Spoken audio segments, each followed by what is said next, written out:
No, but listen to, did you hear the press conference of Seleke Kromah, the IG? He did say that this is a highly political case, did he not? So you don't take the partisan's word for it, you take the IG's word for it. We elect on 85 irresponsible men, what happened to our country. We elect on 85 irresponsible men to govern this country, not to be very irresponsible. Please place your left hand on the Bible being held by your wife, and you will kindly raise your right hand, sir, and repeat after me. All standing, please. I, Joseph Newman Boyka Sr.,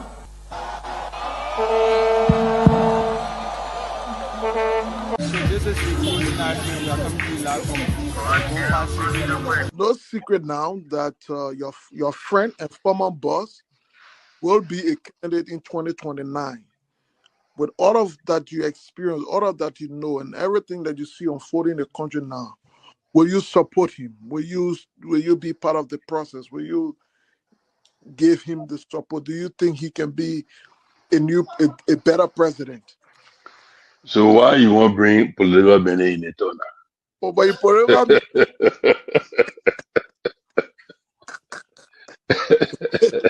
you're political man, before you go out, very active. I plead the fifth again. Okay. When 2029 come and pass, then you finally leave. Mission is completed. Now, what the rules of engagement? When the war ended, the guy said, the captain, the commander said, mission complete. There wounded out first. All men on board. So, this riot situation when it comes to country, because many times you notice that if Charles Taylor is the problem, he will be out of here in the twinkle of an eye. And I say, let well-meaning Liberians come home. If we respect this constitution, a government formed in Accra is a violation of Article 1 of the Constitution. Let them come home. Let that government be formed in Monrovia. On the Boyka's administration, we want to give the government of Liberia an ultimatum of 72 hours to provide a living ballot of the chairman of the Student Unification Party, or else there will be a catastrophic pneumonia in the Republic of Liberia. To arrest the chairman of the Student Unification Party, only because the government feel intimidated about the Vanguard Party advocacies. The government got capital road, small road, B road, all kinds of place. I think the reason Joseph Boyka will not do much because the old man, the papa is suffering. The papa loves the country, but he can't make it. The criminal there around him, they sophisticated than him. They are sophisticated criminals, so they can't make it.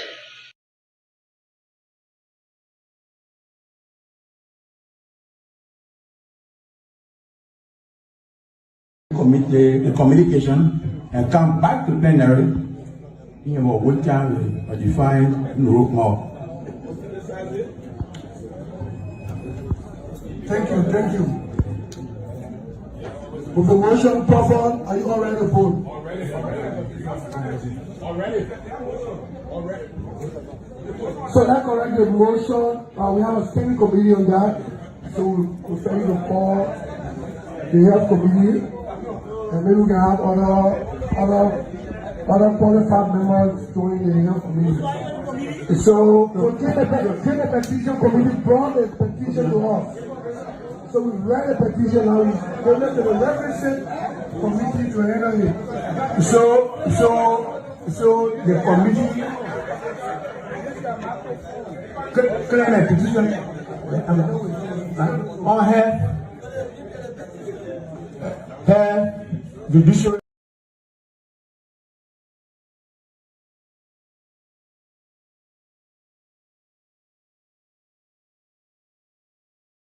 has a company constructed? Question. Medical health construct. The government will cause the company to construct it. In 10 years, has the company constructed, now renovated, not rent, has it constructed a medical facility in a production area for its employees and the community? Question. But what I do know is that they have health facilities in the concession area. Let me ask a question again. Has the company constructed, answer what do they have? The plain language here, they should construct. Have they done so? Question. No. I cannot say yes or no. Yeah, but I know that they have offering medical facilities to the workers. I know when you have something, I know when the law, the plain language of the document, the agreement, it said they may construct. It said they shall. If they don't do it, there will be cost to do it. Have you caused them to do it since they didn't do it? I said, what are they renting one place? They should construct. Have they constructed? Period. I mean, question. You want to answer with me? No, not for you. God, no. You're not representing them. No medical there. No. He's talking about a new facility like a Military 14 hospital. They do offer. I mean, the medical doctor who accompanied me when I went to Turkey. Thanks to him, he's performing a lot of medical services. Yeah. Please. The question is as simple. It talks about compliance and performance. In 10 years, has B. Martin constructed a medical facility in keeping with the current agreement? We'll revert on our question. We value what they have. What I was saying. Let's revert with what they have. Yeah. Come again? Let us revert to what they have there currently. And they got 3 years on the old one. And then. Exactly the point, Mr. NRC Chair. If they got 3 years on the old one, it means stay at it. We can wait. No, but the point I was trying to we can wait on the extent on the these amendments amend that agreement before you. That agreement is still valid. It's still enforceable. I got it, Chief. So, Mr. Chairman. Yes, sir. Mr. Chairman. Yeah. I want to get something clear here. We understand this document. This document says the people should construct a medical facility. If they don't construct it, there should be cost to construct it. If they did not do it on their own, what did you, the sector institution, do to cause them to do it in 10 years? That's the question I'm asking. So what guarantee do I have that they will do it if I give them 25 years? Question. I just confirm that they constructed the structure there for the health facilities. Constructed? Yeah. They constructed. So from your performance report, please let us have the tangible information. Because if you know you the sector institution, for you to even say that here for more than 20 minutes and you don't even know what are they constructed, there's a problem. No, Senator, is unfair. We're telling you, we're aware. I just told you, I'm aware of medical. I've seen pictures of service and work done by B Mountain doctors. One of the doctors helped me in Turkey. So what the minister was telling you, I have not been to that facility. Mr. Minister, yeah. That's not your role to go to the facility. No, yeah. You know who should go there? The National Bureau of Concessions. Yeah. That is why we gave them more than $2 million in the budget to do follow up on implementation. Why are they not here? Only God one knows. Why they did not do it in the metrics? Only God one knows. So you can tell me what are they brought 10 doctors from Cuba? It's not a construction of a medical facility.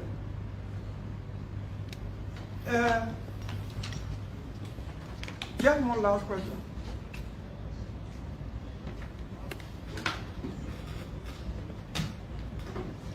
On the subsequent hearing, we'll talk about education and other stuff. I got one elementary question. Maybe the answer will help me. Under section 15.1, Community Development Fund. 15.1, Community Development Fund.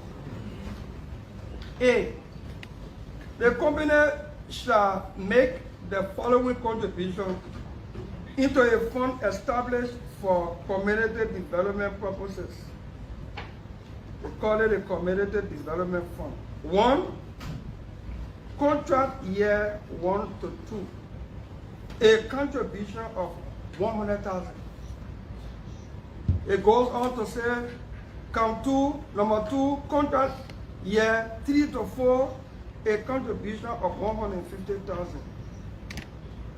Contract year 5 to 10, a contribution of 200,000. 4, contract year 11 through the end of the original term, a contribution of 250,000. Here's my question. What informed these amounts? Are you reading 2013? Chief, ain't said a restatement, amendment, and Well, that restatement. provision was amended. Amended to what? Under the amendment. Amended to what? Amended to read that the company shall make an annual contribution of $250,000 into a fund established for the development of communities affected by the operations. Very good. Defined Community Development Fund. Then the Clan Development Fund. 4 clans are receiving $150,000 each. So it doesn't take away the context of my question. So listen to my question. What informed a particular figure? So is the company taking? Good afternoon. Good afternoon, ladies and gentlemen. This is Jerome Gayman. No, that is not Jerome Gayman. That is the Honorable Pewee, the Dean of the Cabinet. The troublesome man. I mean, that trouble business. You sure that's so? This is, hold on.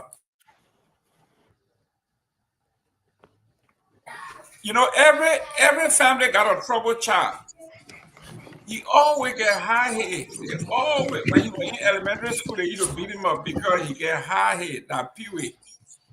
But Pewee, welcome to the show. Welcome to the show. Yeah, thank you. No, yeah, every the high child for the thing like man that Nagbe.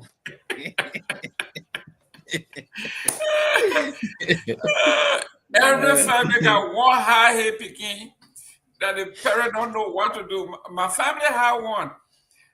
This child, every year, everyone else went to government school, but this kid was so bad, he wanted to go to MC or CWA, and the folks said, but where we get money from for them to go? But when he comes in the town, he caused so much trouble. Old man say, "You sell everything, give it to him, let him go pay tuition to MC." don't let him sleep here one night. So every time he came to town, he was the only one that went to private school in our family, and that's why. And that's who you and Nagbe are. But Chief, we have a great show today. We'll be discussing current event, but we have a special guest. The father of the young lady who is accusing our deputy minister for youth and sports, McGill. His name is Chris Davis. He will be our special guest today to discuss the issues of the rape of his daughter, the accusation, counter-accusation, the response from the Liberia National Police, the advocacy group, his lawyer. So today is going to be a real heavy lifting. We promised we will uphold our own ethics. We are not pro-government. We are not anti-government. We will protect our guests. We will be as fair as we can. We want to be as consistent as we can. We want to make sure that we get to the bottom of this. There is a concerted effort being made in the Republic of Liberia against the former President George Weah about his purported look. Some folks say he's sick. The opposition now, they are running with it. So the president responded in kind. President Weah responds to the health rumor, "I don't use makeup to hide my face." So he's taking jab at folks who and putting different photos of the present president, President Joseph Boakai. Sometimes you see him, he looks very, very young. Maybe he had late 30s and 40s. Or you see him, he look more like Hollywood and all of that. The president has said he does not use any chicanery to make him look older or make him look younger. He said, what you see is what you get. Then the Unity Party urges respect and restraint for ex-president. Can you imagine? The LPRC boss, Mr. Toy, is now trying to play the good cop. He said those who are out there saying that the president looks sick, we should have compassion. That if somebody is sick, you shouldn't go after the person as though he's a better person and trying to play the other people are the bad people and he the good guy and more reasonable. We are also going to be looking at our present foreign minister, Madam Sarah Beslow Nyanati, the Minister of Foreign Affairs. We're going to look at some of the developments she has made, some of the things that she's doing. We are going to be looking at those things. On the international level, the President of the Republic of Colombia recalls her ambassador from the United States amid diplomatic spat. Trump called the President Gustavo Petro of Colombia an illegal drug dealer. These are the trending issues in the Republic of Liberia. We are going to be delving into it. Let me welcome our own Princess Koseba, Princess CK. I'm going to call her Princess CK. Princess, welcome to the show. Thank you, Mr. Gayman. How you doing? I am doing very well here in South Florida. We are doing well. My Miami Heat is doing well. Obviously, my Miami Dolphins is not doing too well, but we are doing great here. Today, the weather is beautiful as usual. Where are you tuning in from? I am joining from home because of my distance, so I was not able to make it at the station. What beautiful city do you live in? Town Single. Beautiful single Monrovia. Pewee, I know you're in Tingle Village somewhere. Where are you tuning in from? You are muted. Pewee, you are muted. You guys are the Congo boys from up north. Do you live? You guys are the Congo boy. You know, you already said I hate it. We hate that bull. We live in Newtown, West Point. Yeah, every day you want to fight. Not as you all know, I live in a beautiful enclave of the Bannersville, Dixville, Dixville terrain, a very quiet, serene environment, very serene, and we don't have. There's no progressive. We go all the progressive out of the place. Only the new progressive we found. But yeah, we can accommodate the Congo basketball. We got most of them along the river and all things. So yeah, it's a very serene environment. And thing. But you know, as you said, Mr. Nagbe, we're gonna go, Mr. Gayman, we're gonna go more. There's a lot of concern unfolding in the country, and now out of those that are trying to talk about the former president, Herf, and other things, I want to believe some meaningful and they mean well about it. They're concerned, and someone to just politicize it. The statement coming from the LPRC managing director is just meant to put the president didn't say to anyone that he's not well, and the rest of that. And it was good that the president came out of that a short statement on WhatsApp. But I will hope that his team, his handlers, will come out with a detailed statement about this and telling the folks that the president is okay. And now there's concern coming up, according to most of the report I've been receiving, communication I've been having this morning with Frank's family members and other journalists, independent commentators in the country. The concern is that his physical outlook is a little frail, right? And He's lost a lot of weight, and beyond that, and that's one of the things I spoke to other people that are even close to the president, said to me that he's engaged in intensive exercise routine. Part of that intensive exercise routine is meant to see him, maybe it's part of the results of that. But some of them are still concerned a little bit that the way he, for instance, in the church yesterday, he was trying to dance and he didn't take those time. He came and he's always need help coming downstairs.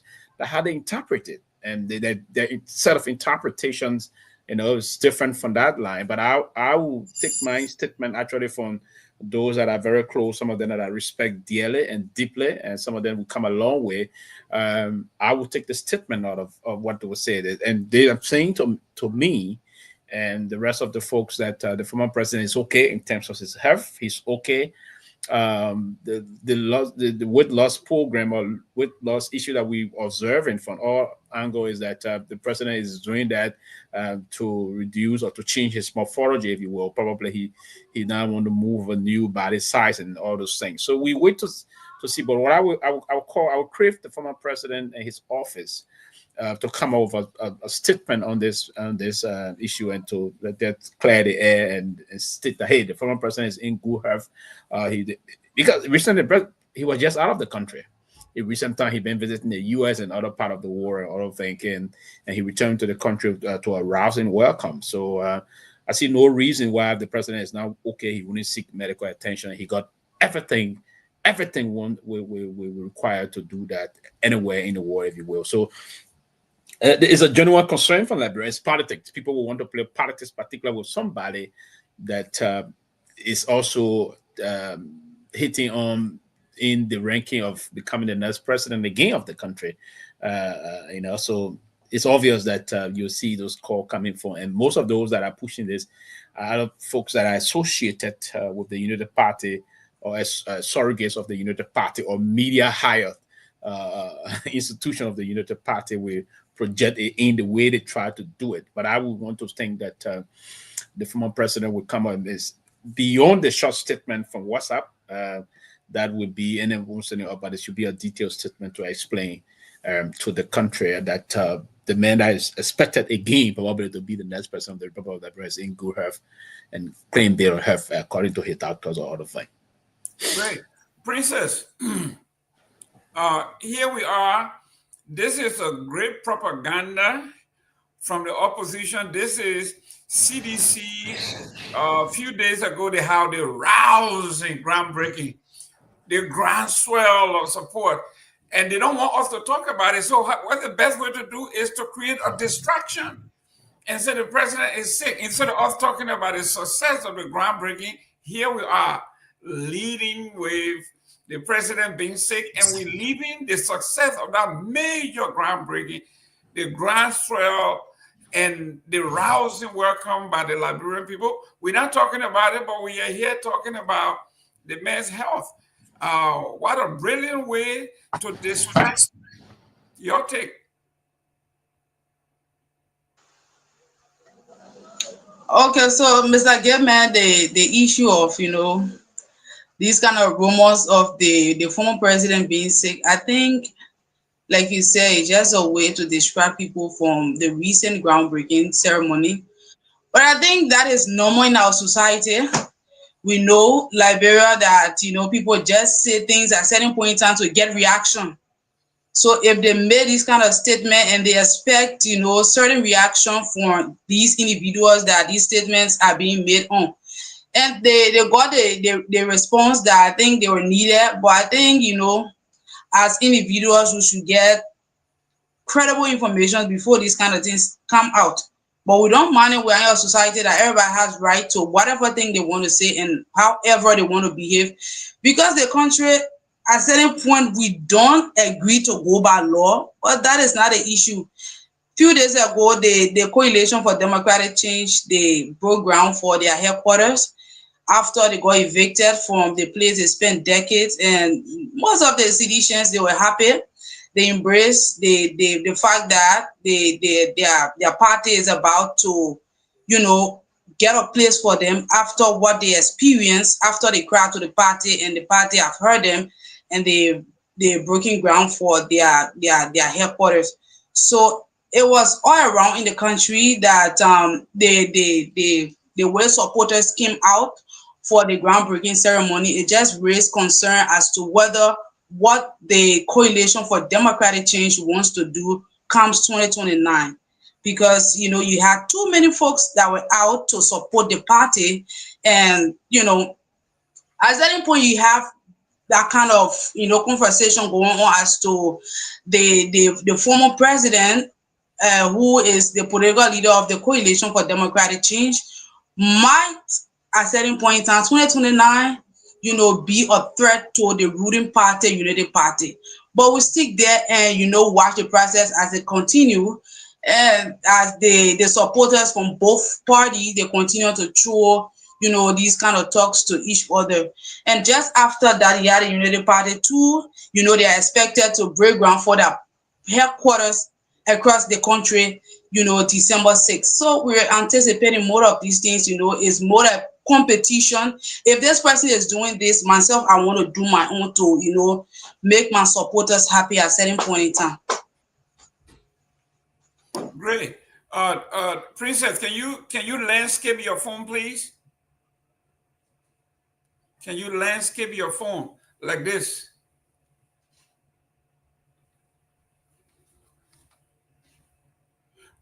Okay.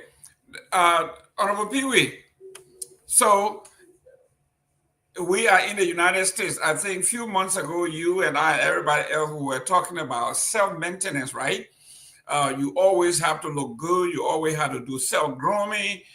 Your health should be number one. And we all do as much as we can to make sure.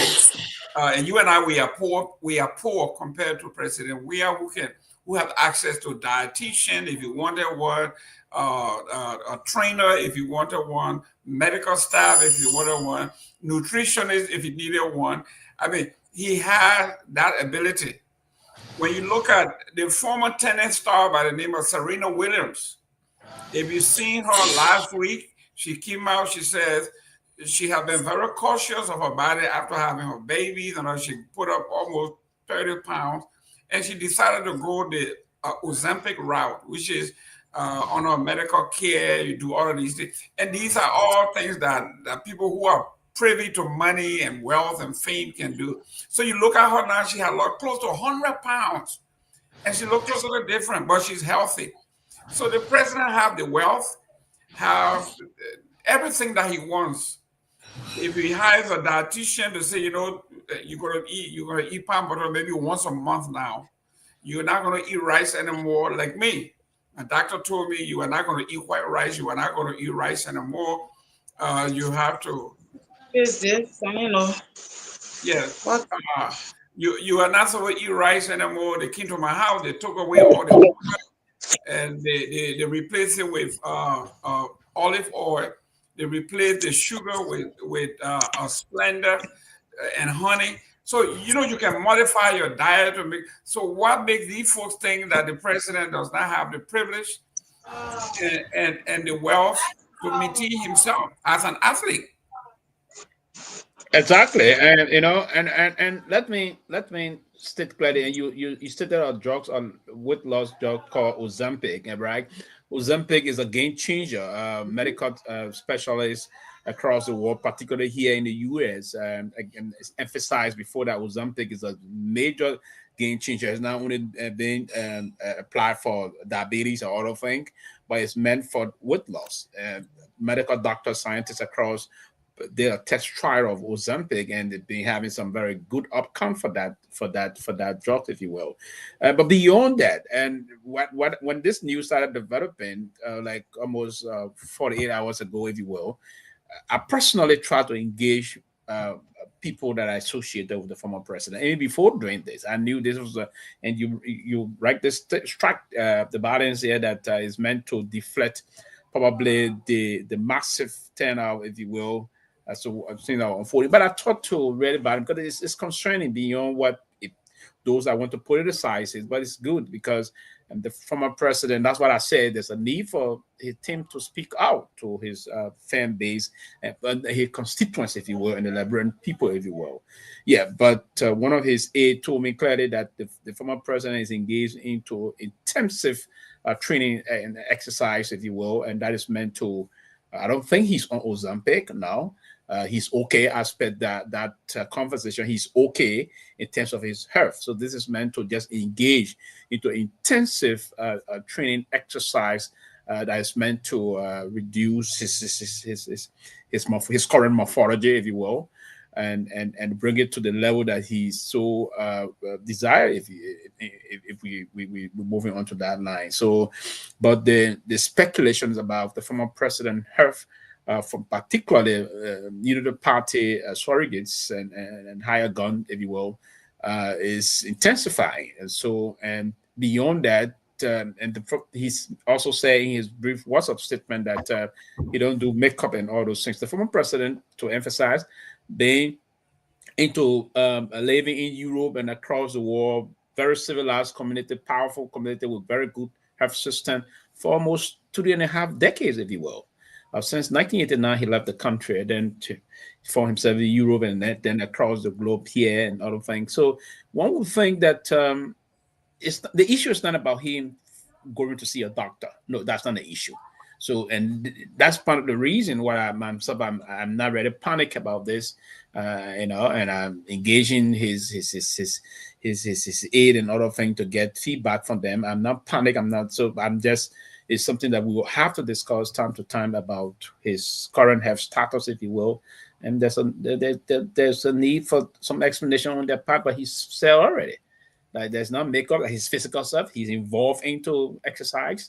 And that as a result of the exercise, 2 times a day, massive, sometimes 3 hours straight, he's doing like 6 hours every day exercise. So that is a massive. I started my routine. I do my routine exercise. If I'm not going to Planet Fitness, I do my routine walk, where I burn around 500 calories every morning. I do 2-hour walk within my development. So that alone also is intensive, right? 2 hours. I just walk. And I do like it will cut down that Torgbean. Yeah, 50%. Yeah. I walk like 7 miles within the 2 hours. 7 miles, and I burn off 500 calories. And the intent is meant to keep because I've been having cholesterol issue also. That is clear. Though we will not discuss the medical thing, but what is cholesterol? What is cholesterol? That's the Torgbean oil. The Torgbean oil, the Torgbean sugar, the goat meat, the palm butter. It's a combination of all. I think already the top of soya. Yeah. Let me welcome Chief Tomalin George. Welcome to the show. Yeah. Hey, good to be back after a long weekend. Not a long weekend, but a busy weekend. It's good to be back. I'm happy to be back, and want to welcome all our viewers from around the world, fellow panelists. And just as we are talking about the former president, I just got off the phone with the former president, and in fact, he said that. In fact, let me get an incident you are referring to. He said in his church, he said if how he not hold his wife, she was gonna coming down the stairs. She could have fallen. So that's why he held to his wife. He said, so I don't know why people are taking a big deal of it. He also said he been traveling a lot and he had not rested. So he been in the gym. And I saw videos of him in the gym though. He been in the gym working out and a lot.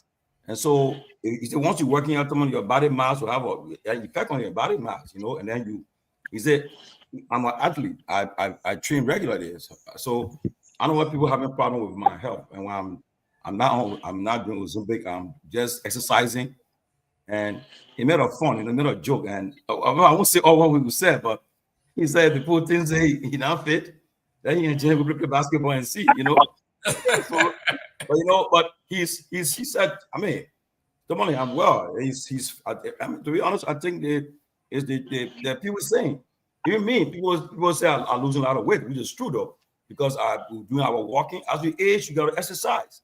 If you can't tell me you're above 40 years old and then you're not walking. The Peabody who come on the show, Body, he encouraged me into this thing. Body jogs, he walk every day. But for me, I walk. Well, I have my hip is heavy, so I don't run. I walk every day. I walk 5 in the morning, 5:30, and I walk. So and once you're doing it and you're watching your diet, it helps a lot.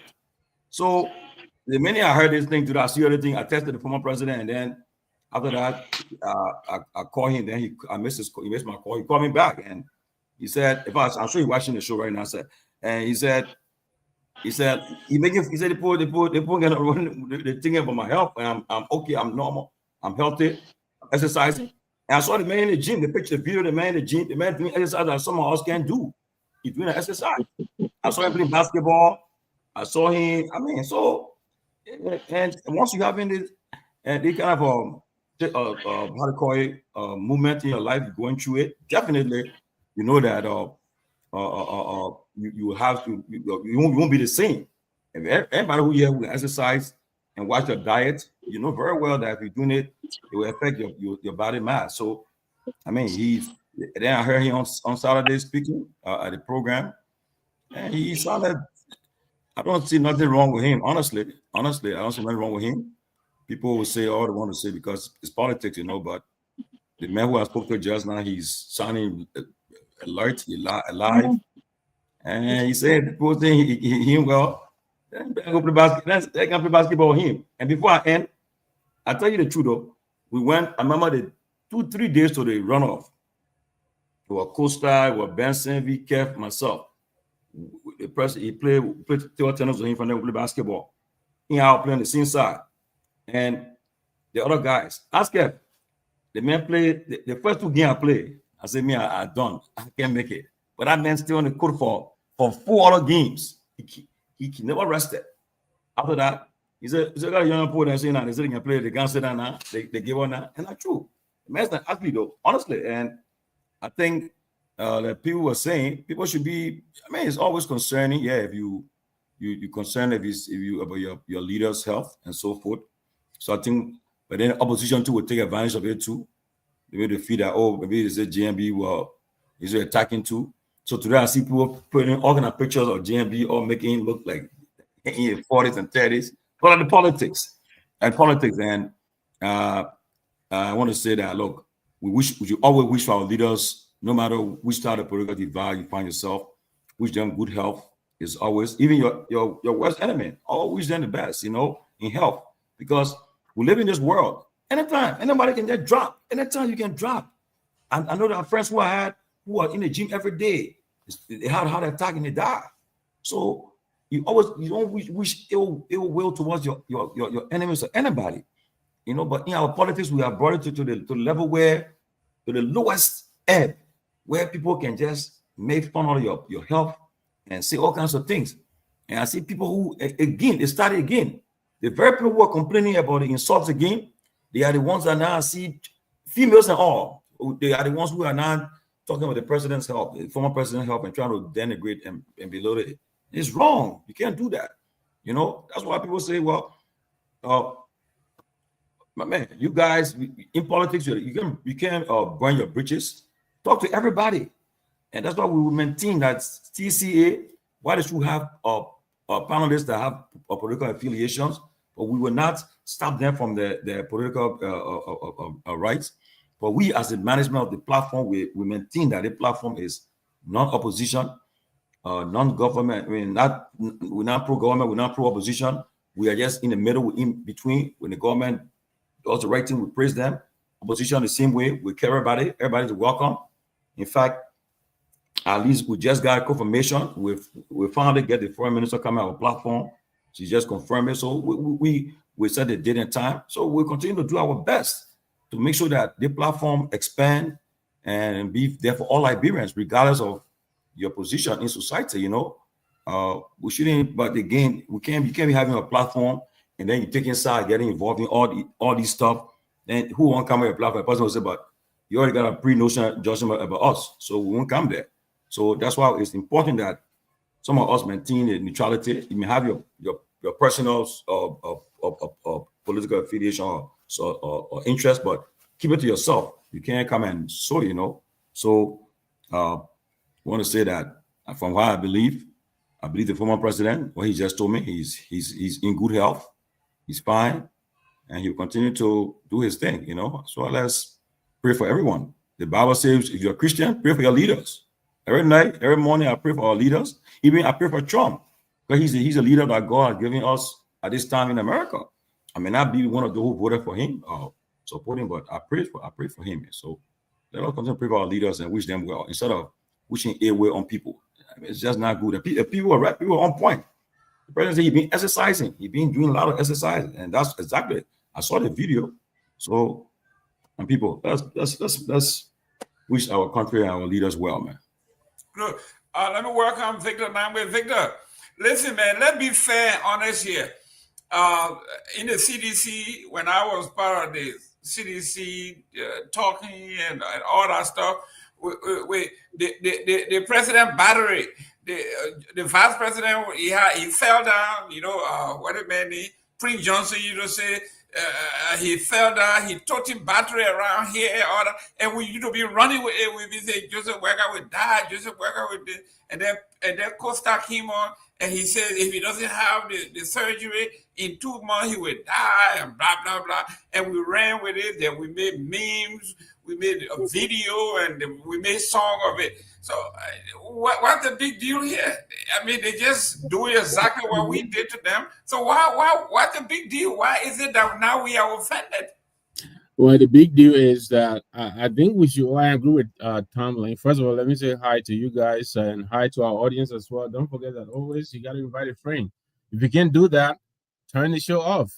I know you won't turn it off, so you will invite a friend, but invite a friend to join us. Well, it's good to be with you. I've been a little bit under the weather, but I'm glad to be back here. And as I was getting ready, Chief, I'm glad you and Dr. Peabody are on. And these two men that came on here, Sylvester Pewee and Jerome Gayman, they described me as the problem child of the family. Did you guys hear that? These two men then. Oh, really? I think I came late. I was late. Johnny, CMC man said it. There you go. Yeah, he's not even denying it. But anyway, I'm glad to be here. I'm glad to hang out with you guys. You know, it's always a pleasure to be here. I agree with Tomalin. I think we all should always try to look for the positive. There's so much, you know, going around to depress anybody and to continue to fish in a garbage can. You know, looking for the negatives. I don't know if it does anybody any good. And I think the big news, Jerome, you were asking is that the fact that these two institutions continue to do this, you know, and they cannot beat our index of standard. The CDC and the United Party, no, not because CDC did it yesterday, so United Party should do it today. Both of them are doing it. It is wrong. Nobody goes to the store to buy health. Yes, you can go and see your doctor and you can manage. Oh, Sylvester was talking about cholesterol. I have been on cholesterol control medication since 2016. I take Lipitor. You know, it's no secret. You reach a certain age, you will need an assist here and there. And it's just a matter of it comes with aging. It is a fact. So nobody goes to the store to buy, you know, heart problem or hypertension or whatever it is. I don't really see why people would take pleasure in rejoicing in their parent health concerns that another person may be, because that's why you don't see it happening in this country. When a thing like this breaks, what you hear is solidarity, people expressing support you and praying for you and wishing you the best. Absolutely. Because you know why? What is happening to you could be anybody. It could be anybody. And so if this is true, if the former president is having health issues, which the UP, you know, Secretary General is issuing a denial, which is a not denial, you know, he say what he say we shouldn't, what do we say we should be, what sympathy, some way he expressed it. Just by adding his voice, I think it amplifies the matter. So that's one. Two, I'm surprised that the CDC people are taking the bait. And Jerome, you said that. I think they had a successful groundbreaking over the weekend. Why are they even responding to this UP attempt to step on their message? Right now, they should be telling us how much money they raised, how many people they thought attended the program, how long they attended the program for, how much fun they had. They should be saying that for the rest of the week on the airwaves. That's what they should be doing. But they're stepping on their own message. I read the president's statement. I sent it in the chat room. I asked Chief to verify whether it was him. The language in the statement is concerning. You do not declare your health stable unless something is wrong with you. If you are in the hospital and you're facing life-threatening condition, then you say the president has been stabilized. It means they are now reversing the illness and that person is coming back to health. In the president's statement that issued, the president said health is stable. What does that mean? That does not equate to being in good health. So I think to themselves, they are handing ammunition to these people, and they will continue to pound on them and step on their good weekend that they had, to which I must add, the CMC made a contribution of $5,000 because it is opposition solidarity. So I would rather sit here today and talk about the progress that Musa Belete and the CMC are making in Minnesota. I'm not saying anything. I'm just laughing. Go ahead. I would rather sit here and talk about, Musa Belete meeting with the mayor of Brooklyn Park today and other officials, trying to beef up his foreign credentials, and adapting the posture of a president. That's what I would rather talk about here. I don't want to go to the bottom of the barrel here and talking about somebody being sick. If Baka is sick, Wea is sick, what does that do for Liberia? It's not good for Liberia. How is that any positive news for Liberia? It isn't. So I think we shouldn't really. I don't think we should give this too much further than it deserves. Yeah, we can mention it because it's trending, but honestly, to me, it is no big deal. The only big deal is that these two institutions, we should stop acting like they're the ones who are running every show. Everything one does to the other, we want to compare the two. No. The two of them are proving they are not capable of running the country. It is clear. For over 20 years, they've run the country. Look where we are. This government came in 18 months. How much budget they have passed? 1.6 billion. What is there to show for it? 730 something million last year, 880 something million last year. We put it together over 1.6 billion. Where is the result to show? Gideon took $8.9 million. You went and graded the top of the road. The rest of it, you put it in your pocket. People still getting stuck. But when one road is better, they will show that one and not show the other one that is not better. I come from Barabo. You cannot still travel from Kawigan to Calocan. You can't do it. If you do it today, tomorrow, because it's lucky ticket. When the race stops, the road gets a little better, then they take picture and bring it. But the actual fight, the roads are just as they were. So that's why we'd rather talk about, but it is good to be here. And let me not be too windy, Johnny. I know you want to go. It's good to see you, my brother. Mr. Gayman, if you will, before you continue. I'll talk to the other two for Johnny. If you want your statement to be good, lead it to. And Princess, thanks for joining us.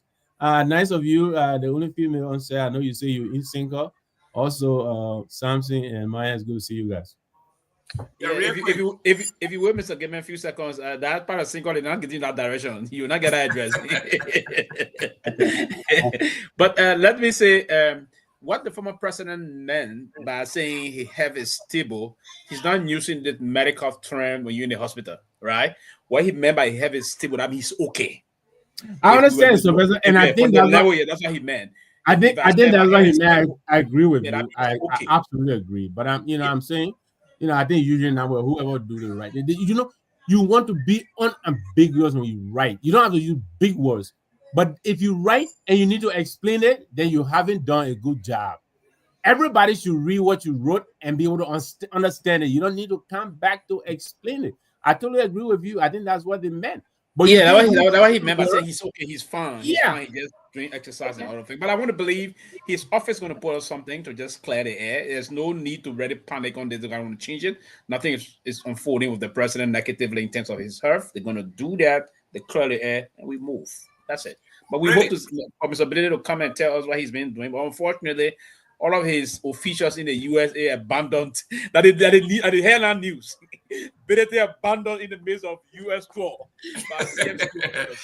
Ladies and gentlemen, we have a special guest today that will be coming on, the father of the girl that was allegedly raped.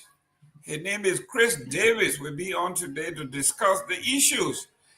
Johnny, if today was Friday and I ask you the political play of the week, it had to be this particular subject that the Unity Party used to erase CDC's successful, well-attended, well-planned event. Take it off the newspapers and change the topic. We are talking about the president's health instead of the president's success, his great speech, the groundbreaking. I mean, this is brilliant. This is propaganda at its best. You have to give it to these guys. This is awesome.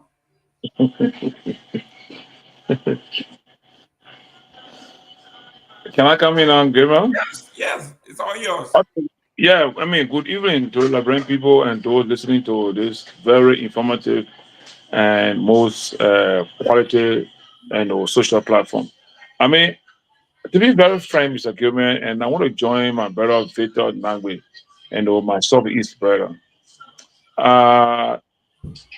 These two groups have led Liberia since the war ended. They are the two most formidable post-war Liberia political institutions. Where have they taken us up to 20 years? Compared to other countries that have had the same kind of armed conflict and gone 20 plus years, what is our identity? How can we be identified globally or even sub-regional wise that this Liberia and Liberia is known for this thing, and so we go to Liberia for this purpose? None of that. And then to come to discuss, a former president or a prominent Liberian president and Liberian presidents have, like in the case of President, we are.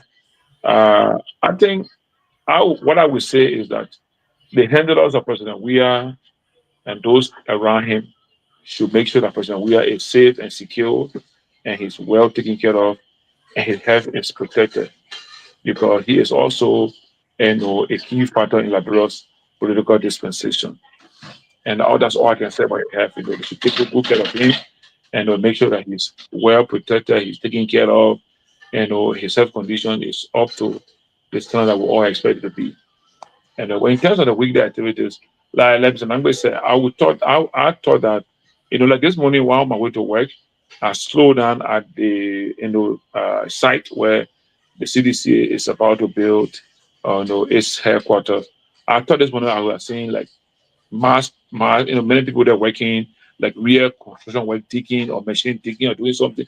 To just show that yesterday, on Saturday there was a mass turnout and people made contributions, people came out with everything. And then on Monday would have been a massive, beginning of the construction of this building.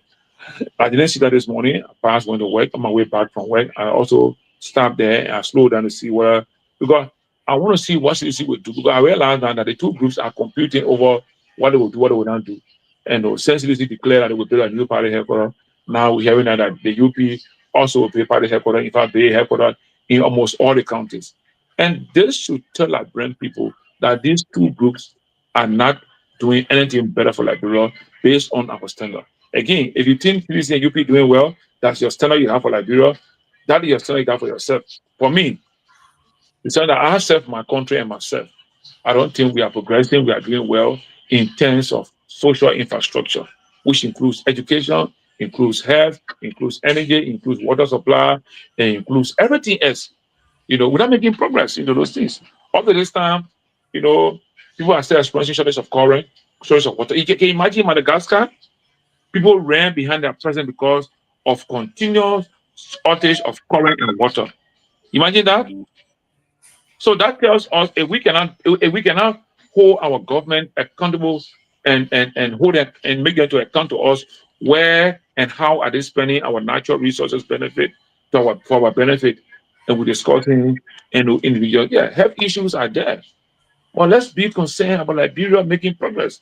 The young people, how many young children today went to classroom today Monday and felt comfortable and we grow up knowing that my nation, my country is doing this for me to get this kind of education, and therefore my level of patriotism will be higher than this.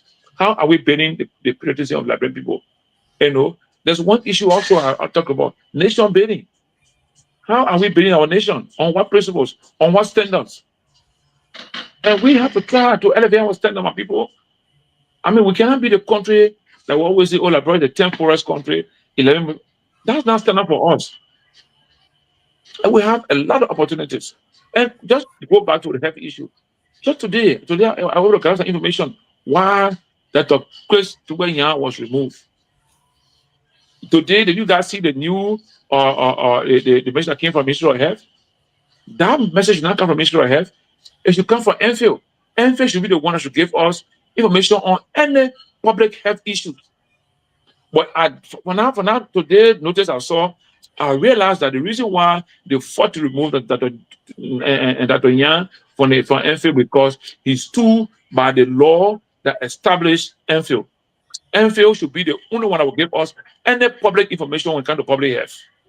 And there have been some serious issues where I believe they have tried to make him to announce, to create false alarm on public health. And he refused because this man is a scientist. Look, gentlemen, I am a son of a scientist. My father was a geologist for Brown Mining Company. I spent every weekend with him up Saturday morning to 12 midday. I stay with him up the mines. I know a lot about mining, iron ore, and other things. And he's a scientist. I know what she's doing for scientific evidence. So, Dr. Nyenwolo will not allow anyone to make him take his high-end professional career to announce any public health issues that is not proven scientifically. Look, today I met with a guy who worked in the lab. The guy told me, say, Johnny, this man make us feel important in the lab. He spent almost every day, he spent 2-3 hours there in the lab to be with them and see how they are doing analysis of health issues to give report to Liberian people and the public and the world at large. And so these are the issues that Liberia should be confronted with. How are our public institutions working in our interest, not for individuals? Now today there's a public there's some kind of flu coming from Ministry of Health. It should not be Ministry of Health. It should be the Public Health Institute of Liberia, NFIL. They have that secondary mandate to announce to us on any public health issues. But we don't have that to be important to us. We're discussing former president. We are here. We're discussing party headquarters construction. How does that benefit Liberian people in this condition we are living in? How does that? Thank you. I thought it would be today. We should be announcing, say, look, we are laying out, 1,000 or 2-3 hectares of farmland in the southeast or in Lofa or in Babudu to produce rice or to reduce the importation of rice by 20-30%. And we are doing this to improve education. We are doing this to improve the health system of Liberia. We are doing this to improve energy and water supply. Those things that affect our life. Look, our right to life, the first element to right to life is health. If you say respect our right to life as citizens, then you must improve our health system. If those things are done, then we know you mean business. Second thing, okay, let me start here anyway. Let limit our conversation to 2 minutes. Let me just read the meeting we had that we agreed on. So maybe I'm sure Johnny missed that part of the meeting. So we said that going forward, everybody will have 2 minutes to talk. Johnny made that part of the meeting. Yes, okay. Actually, Johnny was the timekeeper. So Johnny, you were the timekeeper, so you better keep the time. Dr. Peabody, in the United States, they say when you get bad news, you release it the late Friday night, so nobody can read it. When Monday comes, hopefully something different. This weekend, the United States, they say over 7 million people show up in the streets to protest against President Trump not being the king.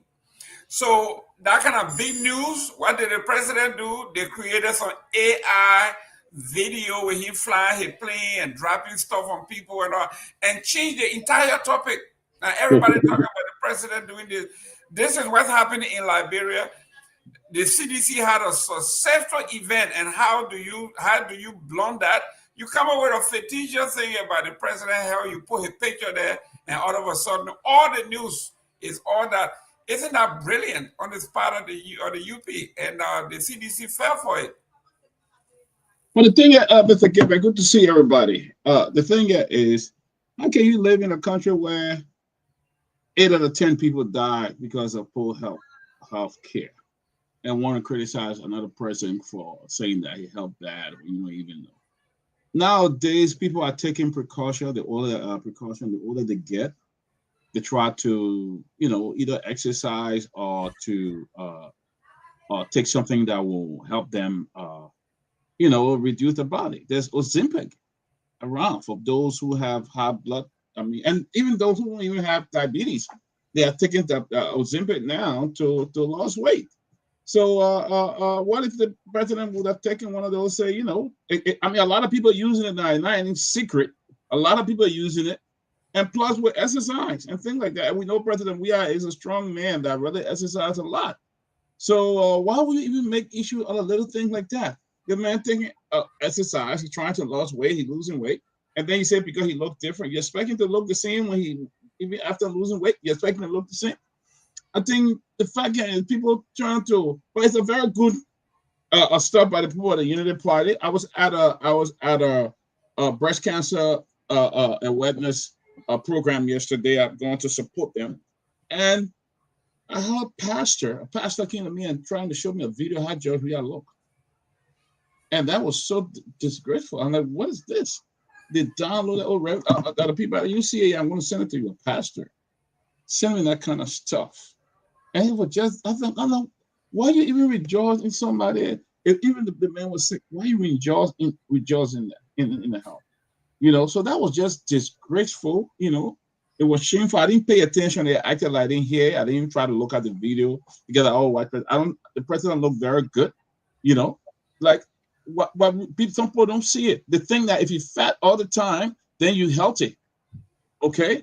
But you're not healthy. In like bro, we see as somebody who gained a lot of weight, and this person healthy or the person got money and stuff like that. That's not true. That's a health issue. That's a serious health issue. You know, like what I do during the week, sometimes 2-3 days a week, I run for like an hour every day, you know, and all is to keep myself in shape, keep my health in shape and stuff like that. But Dr. Peabody, somebody just texted me and said, you've been running from ICE. Yeah, when I come here, that's why I put my ID card in my pocket. So just a joke. Jerome, I think Jackson is in the back there. I'm not sure. Oh, yeah, but the same. We got it. Who's Jackson? So we can. So somebody who's not on, if they can get in the back, let me see. Samson is, okay. Jackson on now, right? Yeah, but yeah, is it though? So I think that anyway, the UP saw the force on Saturday. It was a very heavy fold, like President Donald Trump. So they say, you know what, we got to diffuse it, like Mr. Gayman has said. They kind of chip it in the corner. Everybody forgot about the success of the CDC, and everybody want to focus on President Weah. That's a good political strategy right there. Thank you. Let me welcome Robert Garguah. Mr. Garguah, welcome. Thank you, Mr. Moderator. If you were the strategist for the CDC or the strategist for the Unity Party, and you see this kind of mammoth turnout, this kind of momentum going, actually it's like a train coming towards you, would you go into your war room and say, man, how do we deflect? And you throw something out there, and if the guy who got all the momentum fall for it, then it's on him. Your take on this? Well, I think it's a terrible strategy. It worked. We're talking about it now. Well, I don't think it has worked. I mean, it's headline news, but it doesn't mean it's worked. It could possibly backfire. It's not a sensible strategy if I was advising this Unity Party, because if you're going to talk about health concerns, then I think the concern of the Liberian people should be the health of its president. George Weah is not our president. Yes, he's former president. In as much as we would like to wish him great health, I think the health of Joseph Boakai is more of a concern to Liberian, the general public, than George Weah. Joseph Boakai is paid by taxpayer. George Weah is not. Joseph Boakai is president. He has a mandate for 6 years. And so if I'm a citizen and I'm thinking about, well, what should be the priority? George Weah health or Joseph Boakai health? I think the health of Joseph Boakai is more concerned. It's a faulty strategy. It's not sensible at all, especially when Joseph Boakai has a history. You have a president who has a history of health challenges, and rightfully so. At his age, there will be health challenges. But what is hypocritical and illogical about what's happening here is the Unity Party folks have made it a taboo to talk about Joseph Boagas's health, right? As if it's a sin to have health challenges for 80 or 81-year-old men. It's not a sin. It's a norm. It's normal, right? They have kept everything about his health a secret. The president just recently left left Liberia a week before the UNGA for medical assistance. They have not updated Liberian people on what his health issues are before or and after the campaign.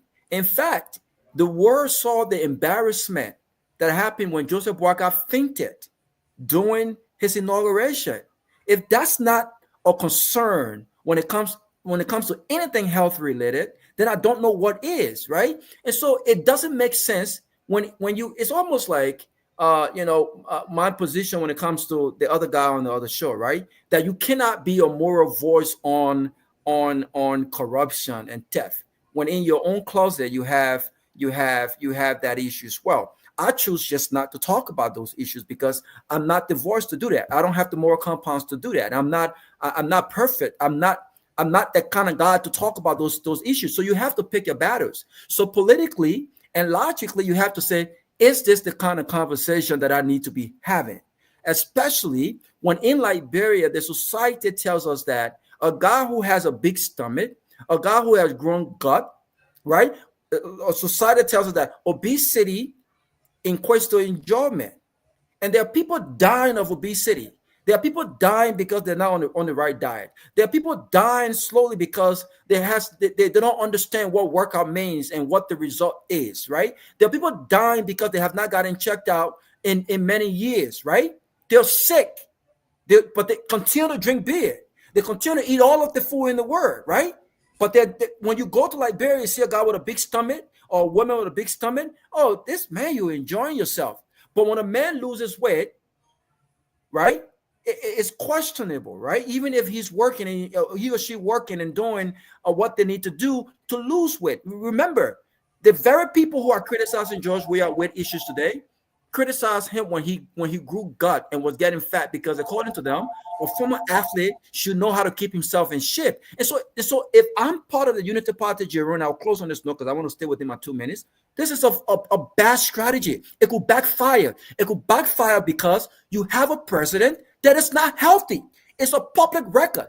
George Weah has not fainted in an attempt to deliver an hour-and-a-half speech. Joseph Boagas has. George Weah has not had issues with leaving the country, seeking medical care abroad secretly. Joseph Boagas has. George Weah is not president, and he has left the country without the executive mansion press being honest and forthcoming with the Liberian people with regards to his health. Joseph Boagas has. So why would you choose the topic that internally affects your guy? I mean, it just doesn't make sense to me. Thank you. We have our guest in the back. Ladies and gentlemen, if you're tuning in, our special guest today will be Mr. Chris Davis, the father of the young 14-year-old lady that was allegedly raped by our Deputy Minister for Youth and Sports. He is here to make his case. As usual, we have pledged to be neutral. We have pledged to protect our guests. We will be fair, we will be consistent, and we will be across the board. Without further ado, can you bring in our guest, please? Okay, so Mr. Gayman, we have him on yet. Let me see what I can bring him on. Okay, so you are live. Hello? Mr. Gayman, are you hearing him?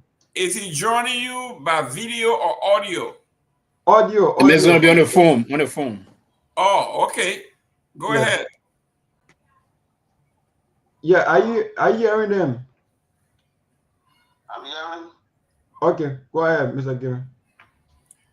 Yes, Mr. David, welcome to the closing argument.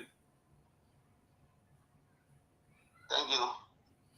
I have with me Honorable Pewee, Sylvester Pewee, Chief Tomalin George, Dr. Peabody. We have Robert Garguah. Johnny is here, Mr. Victor Nagbe, Princess Kosiwa, and Jackson T.S. Seaton. We will be your panelists today. We understand you wanted to meet with us. You wanted to say something to the public. The floor is all yours. Thank you. Thank you very much. Yeah, you can go ahead. Anyway, first of all, Christopher, he is the father of the survivor from the Ministry of Youth and Sports. I serve as security officers at the Ministry of Youth and Sports, most especially the Deputy Director for Security for Administration. So, Myean, tell him to put his voice, lift his voice a little bit. Since August 30th. August 30th. Okay, good. Are you getting me? Yeah. Yeah, you good. Go ahead. Go ahead. My daughter been with me when she was in the primary school, Westway. I used to live in a SKD community before. And while I was there, there was an aunt I used to like a business called Yata. And she was stopping with her before. She was living only in the community there and used to go to me at my work site during recess period all of the time. So almost everybody in the ministry knows her. She used to go there. And later on, I moved to another community where I took her along with me. She was there with me going to school. But the problem there is that I was facing serious problem because I was alone at the house and she was with me. For each time I go to work, I leave her home. And so when I go to work, I don't feel pleased because of leaving her one at the house. Sometime in the night, I feel bad. So I decided to take off from there after the school closed. When she promoted to the 8th grade, this is how I brought her to the complex, to the lady who lived in the SKD community, the aunt. And told her, oh, I want my daughter to stay here because I'm busy and I'm not home all of the time. I'm at work. So I want her to be here. She said, oh, but I don't have a problem. The girl was with me before. You can bring her.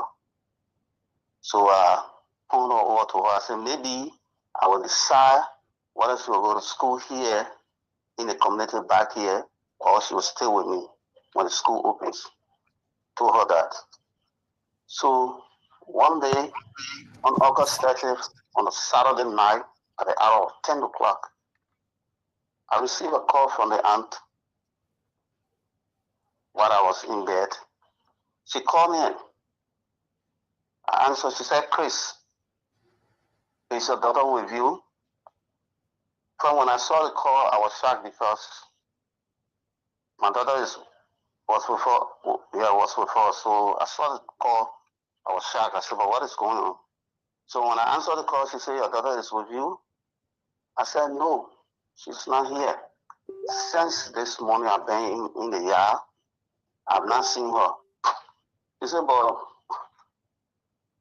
I'm not home. I'm in Kehleboe, but my daughter just called me and told me that since this afternoon up to this hour, they have not seen her. She left the house with a plastic bag of fuel leaf that was handed by her.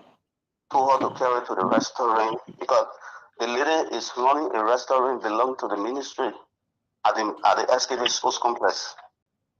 So she took the plastic bag of fuel leaf to go to the aunt.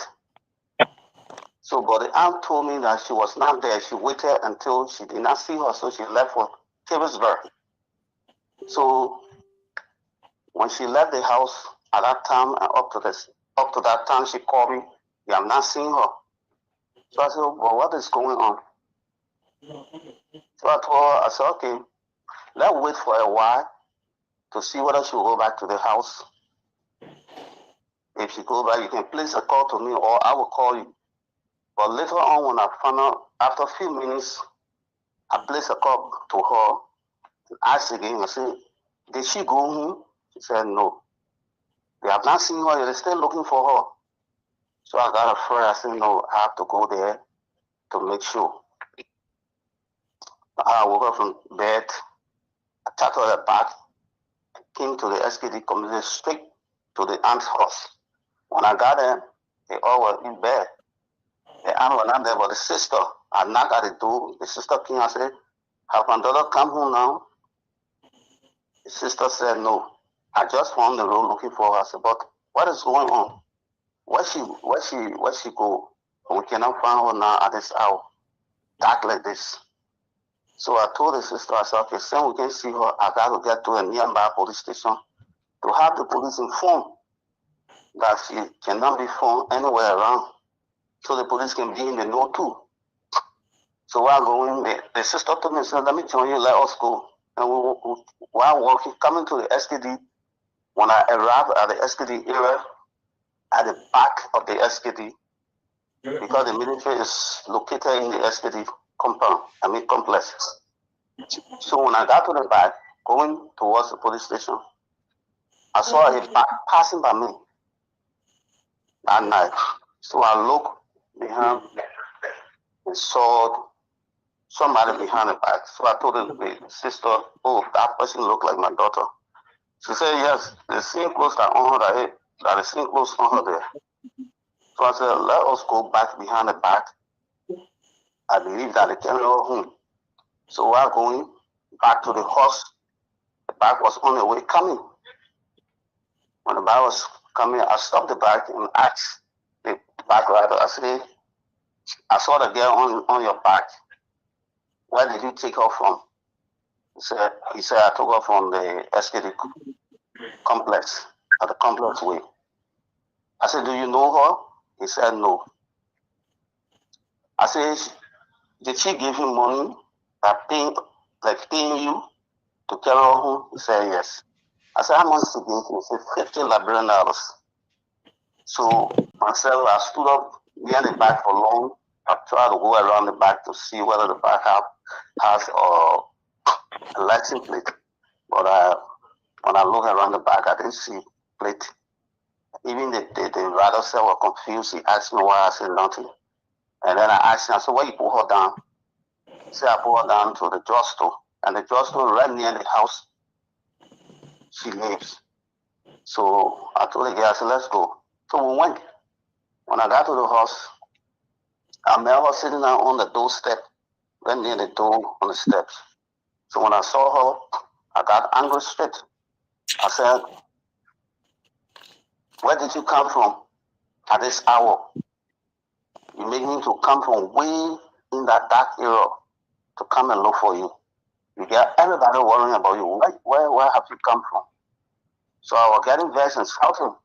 So she said, if I tell you, you will beat me. I said, well, you just have to tell me. Because if you don't tell me, whether you tell me or not, I will beat you because you don't supposed to come down at this and you don't get any right to go out and stay out at this hour. So when I was getting to her, the nurse yelling and other things, other people came out, the train came out of the house, and then the grandma, the mother, the aunt's mother called the nurse in her house, and because the house are closer to one another. So she called the nurse and said, Chris, because I'm Chris, she called me and said, Chris, leave her alone. Don't mount pressure on her. Let me ask her. Leave her, let me ask her. So the aunt was asking her, I was standing right near her, a distance away from her, small, to listen to what she was saying. So the aunt asked her, the aunt said, well, where are you coming from town like this? And you make everybody to be worried. She said, if I'm talking, my power will beat me. Say, no, your power will not be, you gotta say it. You gotta tell us where it come from. That's how she said, and that one man forced me. So one man forced me. I said, so I asked her, I said, who is the man that forced you? Say, who is the man? Say, and that Uncle Brian. I said, who the Brian that you're talking about? You're talking Brian. He said, the minister. I said, who minister that? Say, Brian Magay. So I asked her, I said, you sure that Brian Magay forced you? She said, yes. Even she was crying, telling me, she forced me, and even told my backings. So I said, I told her, and when she lifted up her clothes, I saw the backing was torn. So I said, well, I don't have anything to say, but I gotta take you to the hospital tonight and make sure whether what you are saying is true. So I told her, I said, gang for me, let's go. So while going, the sister and I went, and we got to the area. I started asking some people on the road. That time we were going to 11 now. So when I asked the people, they said, oh, you don't just go to any hospital.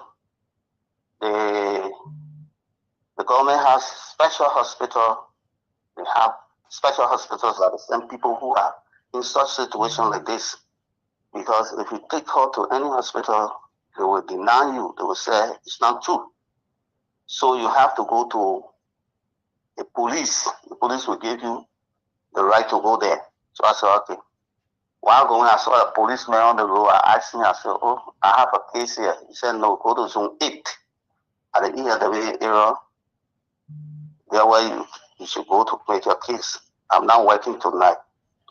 So I checked out the motorbike. When we got there, met the police there at zone 8. Those that were responsible. So when I got there, I said, oh, I brought my daughter. She said somebody tampered with her, but she will explain for herself. She said. So the police called her, they asked her, and she said the same thing that she told me to the house. So after that, it was late. So the police told me, say, we almost in Sunday, and the hospital cannot operate now. So you guys have to wait for Monday. Monday, we will go to the hospital, give you a referral to carry to the hospital. So I said, okay. So, but when you go home, you shouldn't take back that clothes are on her, shouldn't be removed from her until Monday after the checkup. I said, okay. That is how we came back home. I escorted them to the house and I told the sister, I said, she shouldn't take bath, she shouldn't change her clothes until Monday, according to what the police told us. And I left. Monday morning, I took her back to the police station and they gave me the referral. Clippy told me not to open it until I can arrive to the hospital, a one-stop center at Dopoh. So when I took her to Dopoh, I went and gave the referral to the doctor that I met. Then she came home, gave me another paper, pulled it and gave it to me and said, give it to the lady that on the other side. Do not open it. I said, okay. Give it to the lady. After the lady finished with her, the lady returned another paper to me. I said, get back to the person that sent you. So when I went, we gave her the paper.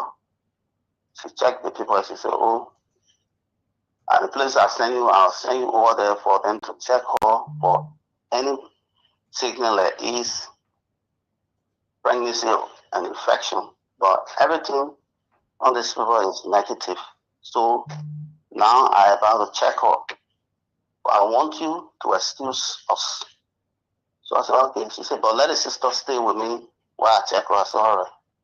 After checking her, everything, she called me. She said, oh, it is true that your daughter has been tampered with. But she confessed the name of a person at your work site, the place you're working. What the person is, and the person she called is the name of Nagbe, the minister.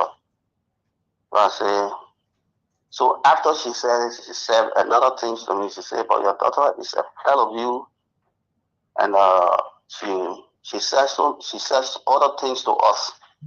And we asked her whether she told you. She said, "No, I brought her my pa."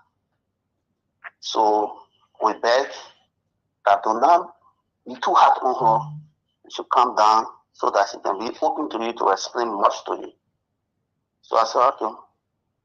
I told her, I said, okay, what I want is the document, the medical report, because I want to go back to the ministry to meet with the minister proper and have him informed about what happened. But I want to carry evidence with me. And when he asked me, I will submit it. He said, no, we can't do that now because we used to do that before, but when we do it, the parents go out, you don't hear anything again, nothing about that. So we don't get documents out like that because it can be compromised at any time. So we send it back to the depot. He came from first, and they will tell you what to do. I said, okay. I left. After the next day, I went to the police station and asked them, I said, but the people told me, the medical people told me that they were going to send the document and the medical report. But I think to find out whether you people have it. They said, yeah, we have it. I said, what you say? Because from that, the police at Zone 8 promised me that they were going to arrest the man, the biomarker man, and carry him to Zone 8. And the investigation was going to start from there. That's the assurance they gave me. And I told them that I wanted to tell the minister. They told me, no, don't tell him. We all will go together. When we get there, before you tell him at that time, then we'll arrest him. So I said, okay. But later on, to my surprise, when I came back to them, they told me, they said, oh, we just received money from Central. Central said, this time, on a trust rape case that day, we should send it to their office. See, so I stood up for long. I said, Then I asked, I said, but how long is it going to take for them to reach? They said, no, they will come there, they will do the arrest. They're coming to the SKDs, to the ministry to do the arrest. So just be there, they will come there. So I said, okay. I left, and when I waited, I could not receive any call for the whole day. I said, well, what's going on? So myself, please call to Central. I called to Central, I asked. They said, oh, what is your name? I said, I'm Chris, the victim's father from the Ministry of Youth and Sports. So, oh, that you? Okay, you know, the reason why we delay is that we have many documents here. It's not your one case here. We are sorting the documents and all of things, doing some arrangement. Then they asked me, they said, the officer asked me for Central. Said, have you informed this individual? I said, no. He said, do you have his number? I said, no. He said, okay, we will get to you. After I dropped the call, they called back. He said, can you bring your daughter, the sister, and the aunt to Central for investigation because we want to do investigation?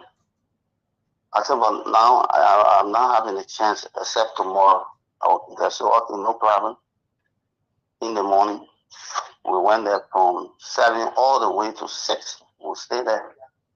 They did what they could do, collect a statement from them. Everybody, the only person that never took statement from at that time, it was me. I was sitting outside, and they did what they could do. After that, we left. When we left,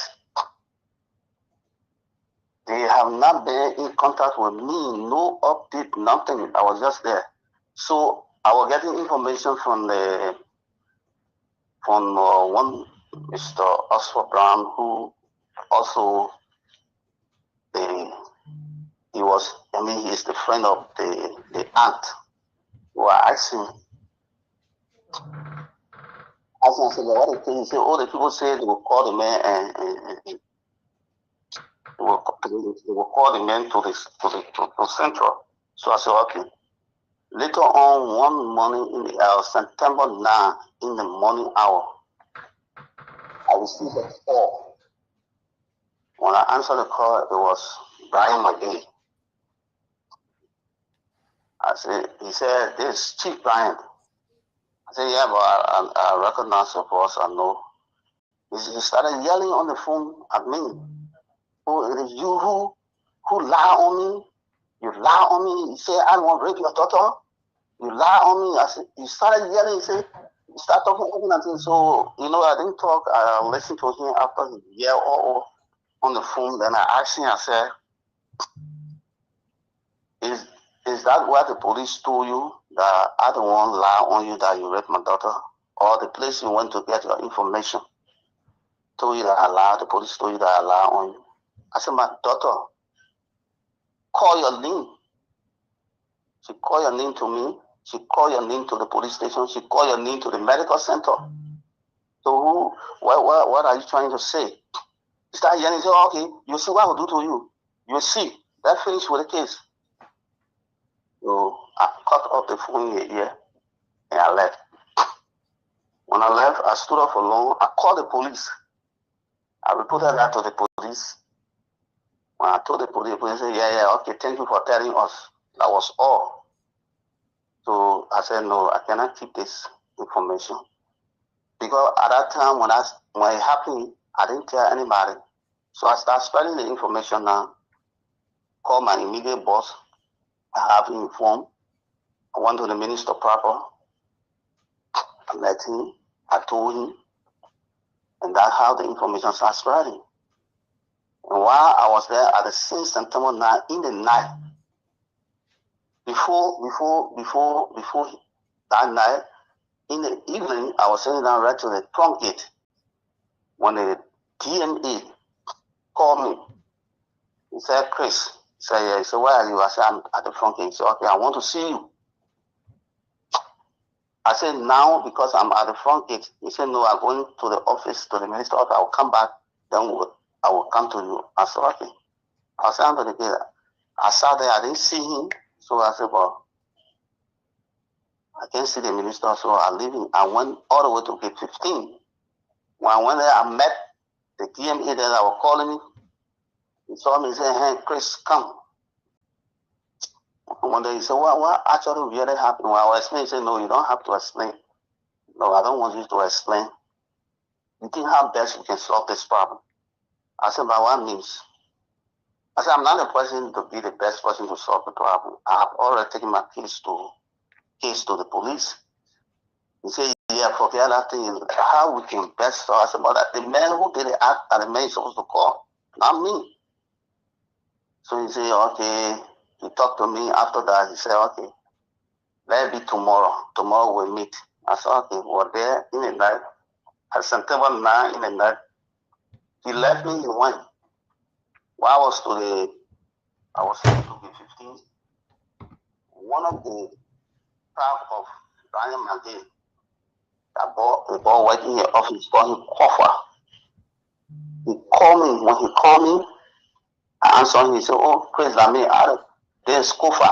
Kofa, I said, yeah, what happened? He said, oh, TMA want to see you at the front gate. Everybody waiting for you there. We're here standing up waiting for you.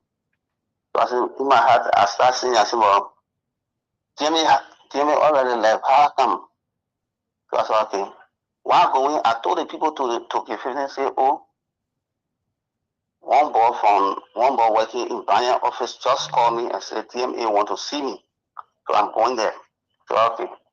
When I got to the front gate, I saw some cars lined up at the front.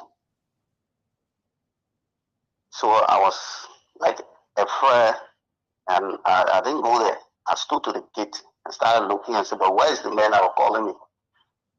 So when he saw me, I had to put his hand up. He said, Chris, let me here. I don't want DMA want to see you. So myself, I started looking around. I saw DMA too.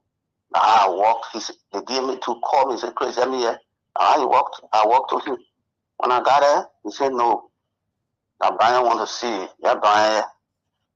I saw him, Brian.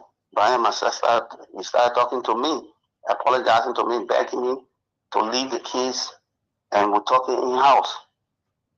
So while he was talking to me, we started talking. I told him, he started saying The reason I come to you, you know, I'm sorry. You want to have this talk in-house, let's forget it. Forget about this outside. And let's discuss that in-house. But because of my job and my character, that's why I came to you to talk to you. So I said, but you're not saying anything to me. Because you didn't come apologize for me and be defending yourself. And what's about my daughter? My daughter that is then molested. He said, oh, let me tell you the truth. That girl, she and myself can sit down here, she looked in my eye and said that me. He said, I know her. I've not seen her before. He talked all that when he said, I've not seen her before. Even somebody, he said that somebody do it to her. But you will hear the name of that person. Somebody in that ministry did it to her. But you hear the name of that person. So I said, well, if you know the person, why you can't tell me? Then for us to be going here and there, you supposed to call the name to send that on you. Call the person's name. That's all. He said, oh, this, that, all I want to say, that girl can sit down and see me. She told me, I mean, she know me. I know her from anywhere. People just want to spoil my name. So after he said it, I told him, I said, okay, saying you don't want to come in boldly and you get teaching around the bush, I'm going. He said, no, let us stop. He stopped me. He said, can we go across the road? I said, no. He said, can we go to gate 18? I said, no. And when he was begging me, the DMA was standing there. So while begging and refusing, the DMA told me, he said, Chris, you think if that man, you think he will be able to say yes to you before you accept the apology? Sorry, Why you sorry, Chief. accept this and we'll talk this? Mr. Gayman, is that a way that we bring him to something? Because we've been hearing most of those things, so we can just ask for important things and then we'll put him on the phone. But he's spoken for almost 30 minutes now and he's still talking. So when are we stopping him and we start to get certain inquiry to major areas? I think Pewee is right. Yeah, because he's just on the phone, man. No one. We all Let's go, just guys. Let him land. Go ahead, sir. When he will land? Because okay, let him land. So give him a few minutes to land, then we can. I agree with Sylvester. We can ask. Let's go ahead, Mr. Davis. So summarize. No, go ahead, sir. Just wrap it up quick so we can move on to asking some questions. I can't follow all this story. Go ahead, sir. If you want me to stop it, I can stop it, but I can't follow all with it because I have to explain what happened. Go ahead. Okay, let him go ahead. Go ahead, sir. Go ahead. Take your time. Go ahead. Go ahead. Let him go ahead. He's on already. Let him just go ahead. Sylvester. Okay, then go ahead. Go ahead. Yeah. So the minister asked me, he said, you think the man will agree to what you say? Will he say yes or not? Why you can ask? I said, no, I can't do it. So afterward, he said, I said, the only way we can sit and talk, except people be there. He said, okay, call the people that you want to be there. I called my immediate boss. I called the aunt who my daughter was stopping with, and other people were at age 15. So I said, let's go to 15 and we'll be there and you say the same thing that you're saying to me here. You say in front of people. So I said, okay, no problem, let's go. So when the guy in the car, the DMA and him left me behind, and when I walked to the place, when I got there, he sat down, the DMA said, we're here to talk this matter. We don't want recording here. So everybody's phone should be off. So we let our phone off. And he started to repeat the same thing he was repeating at the front gate. So Mr. P40 asked him, so my man, you came here to talk. You say you want this case to be in-house. We're talking, you apologizing and you're not coming clear to us. You're not saying anything to this man to convince him. So what are you trying to say? So while we were still talking, I told him, I said, well, the man beating around the bush, he doesn't want to talk the truth. So I have nothing to say to him because I want. So while we were talking, I had my hand among the people and carrying on the track, on the pole field, on the page set. We left the people and went aside from them and went on the field. He started talking to me again, Chris, let us talk this in house, you know, this, that. he started saying all kinds of things and even came up with money issue. That, oh, you think this thing when it happened, I can give you 1,000 United States dollars. So that I look at him and I said, you think that money business I'm doing this? You think I want money? I'm talking about my daughter, you're talking about money.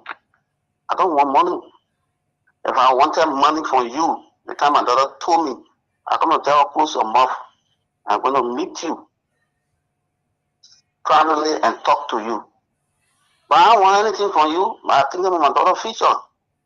How she has been done in the time it took to bring her up at this time. Damage her life, and you telling me about money, baby. I said, no, I can't do it. So I told my wife, he said, oh, somebody want my job here, that then playing that game. I said, well, for me, I don't know about your job, baby. My daughter call your name. Omole. People that here, many people. My daughter know plenty of people here. She didn't call their name, she called you alone, Nyenwolo. So, and for me, I don't want job from you. I'm not qualified to do even your job. So I left him. I came. Then he called me. He said, can we talk the next day? I said, yeah, I left for you. He said, you think 1 hour? I said, I don't know. He said, 10 o'clock. I said, I don't know. So how we left him, and he went. The next morning, he called me in the morning hour, but I didn't answer his call again. So when I got to work in the morning, I was walking in the corridor, going to the other. Excuse me. Excuse me, Mr. Davis. Mr. Davis. Mr. Davis. Yeah. Mr. Davis. Yeah, because of time, can you just summarize quickly so we can ask some questions? So because, man, everybody got okay, if you want me to summarize now, but then I will not be going to. Yeah, the question, you know, let's summarize it. We got the time, you know. Let's summarize your explanation. Because, this is what I'm saying now. I'm going to summarize it now. Okay. I mean, I will not go in detail. Right? Ask question. Answer the question. Yes, go ahead. So I met the DMA in the corridor and he told me, please, how can we solve this problem? I come to you. What you say? I said the same thing. He said, forget about that thing, man. Just the thing we can settle. I said, well, in the police now. He said, no, just leave it left with you. I said, no, I can't do it. I have left. When I left after a few hours, he called me and said, Chris, I said, he said, go in the camera room. The RT people are there waiting for you in the camera room. So when he said it, I said, how can they go in the camera room before calling me? How can they go there before they call me? I think we're all supposed to go in that camera room. I'm a security man, I'm supposed to be there too. But they can't go inside this. Look at the kind of this thing I am. You calling me, say I should go today. So when I left, I went there. I met some guys. The place was live. So all the articles, they were in the room. They're still on here, but they left. So when I came outside, I met one of the RT men. I asked him, I said, oh, the minister sent me. Say we should go in. He said, no, I can't go in the room there. I said the minister order. I said, well, the minister already told me on the phone that you people were inside, and then he said, minister order. You guys were there already. So that I left, I went. When I left, when the police were not updating me, the police were not updating me at all. What's going on? What's not going on? They were not informing me. Until one day, I only heard I received a call from Central that I should go and meet the police RG. When I went there, to my surprise, I met my daughter there in the office of the RG with other police officers sitting down and gendered people. They asked my daughter in my presence. She explained what all happened to her for the first and the second time. And they asked me, I was explaining. They said, after I finished explaining, they told us, you go outside and sit down. You and your daughter, you go outside and go sit down. We'll call you back. When we went outside, they took my daughter away from me and carried me. Then they called me in certain room and asked me, the police officer asked me, say, oh, the IG want to know, saying that you are you are a security officer working at the Ministry of Youth and Sports. What did you do as a security man after you got the information? Did you ask people, did you call your security man? I said, yes. I asked the security people. I did everything. I even asked the security people. I even learned that people went in the camera room and they wanted to do before you guys went there. So I wrote, I said, 2 officers told me about buying car was in the fence and the car went out at night. Another officer at the back told me that no officer went to the back to where the incident occurred. So he, the officer, he not assigned with the ministry, but assigned to another place. He didn't want to receive the key from somebody in the night. But he said he can identify the person. The person was in car. The person that wanted when he sat down and gave him the key. So I did all that investigation. Even the person that he said he doesn't know the girl, or somebody came on and said he saw the girl and him together. So afterward, he said we'll send for them. I said okay. While there, they called me. They said, oh, the witnesses we went there. I am the council of Kehleboe Gongloe. We went there the next day to find out. The councilor went there. I called their name. They said, oh, the people came. They say that they don't know about it. They never said that. I said yes, because the first thing the people they will be intimidated because they're working. They are afraid of the job. But they told me, between God and man, they told me. So I have some recordings of these guys that told me. They said, okay, we'll call you later. So the next day they called us. I went to Central with the councilor again. We already met the security guys with them in the room. When guy inside, he sat down and asked the man. Because the first thing the man denied, he said he didn't tell me that he saw Brian car on Saturday. What he said to me that in the presence of the people, he said Brian car can be going there in the night, be going out, coming in every night. But he not said that particular Saturday. So I said, okay, I don't get a problem with that. I know that you will not say the truth, yeah. But you also told me that a man told you that he saw the girl and Brian together, and Brian said he didn't know the girl. So the man who said it, they called the man to the man admitted. The man said, yeah, that's true. The man met the girl, he was telling the girl how you buy her capable, you buy her this, that. The man said it, that he's one of the employees of the ministry. He told the police people right in front of the councilor. Then the policeman that was preserving all the case asked the man who told me that he saw Brian car. He asked the man, said, is that all that Chris asked you? Is that all the questions he asked you about the car? He said, yeah. He said he didn't say anything beside it. He said, yeah. He said, no. Tell the people say, and Chris told you say you must lie on Brian, say Brian car passed through the gate in the presence of the councilor. The presiding officer was asking. The man said no, he didn't say so. He only asked me, and that was it. He never told me that I should lie. He said no, he told you, and what he said, the man said no. So the councilor said, but the man kept talking, said no, what you guys want him to say again? So that alone, and you see, put fear in me to see police officer asking the man to tell him, say, I say he must lie. And the guy continued to say, I didn't tell him so in their presence. So when we left the area, we went to the Solicitor General office. The councilor, when we went there, I brought the same story. I said, oh, Brian said he didn't know the girl. The Solicitor General told me, he said, no. Brian said he knew the girl.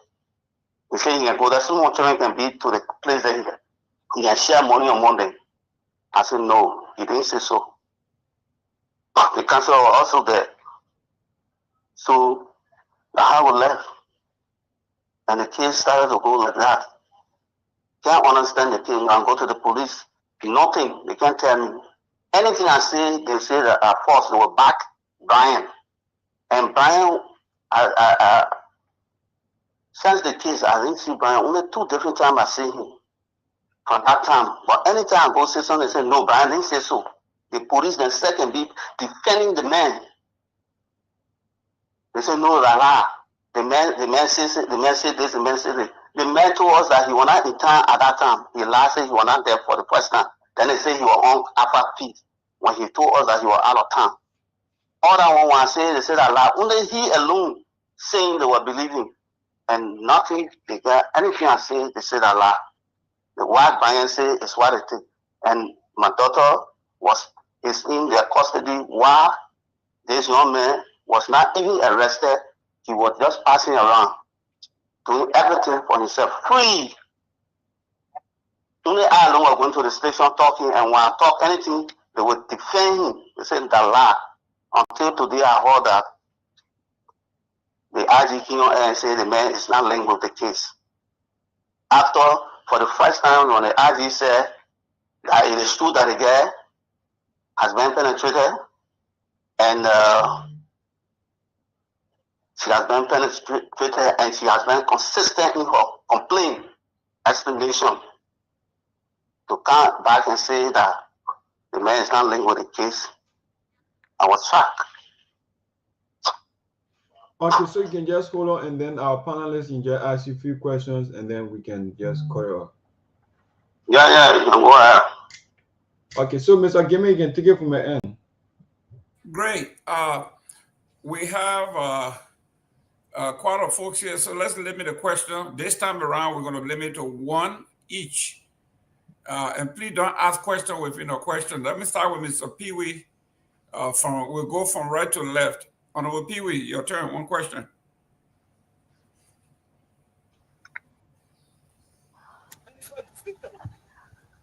Actually, due to the time we took, because the way the show started picking up, my point, I think I just on it. So what I would say, I would just allow okay. Let me just put it this way to him.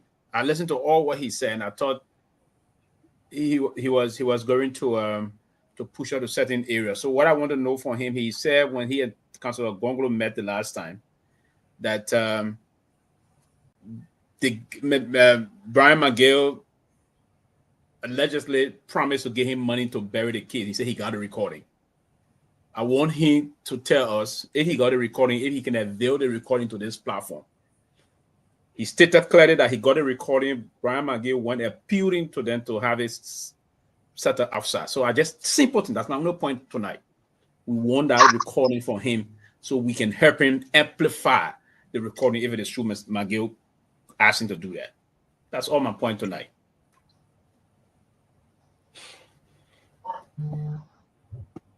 Should I go ahead? Yeah, you can go ahead. Yeah, go ahead. That's all.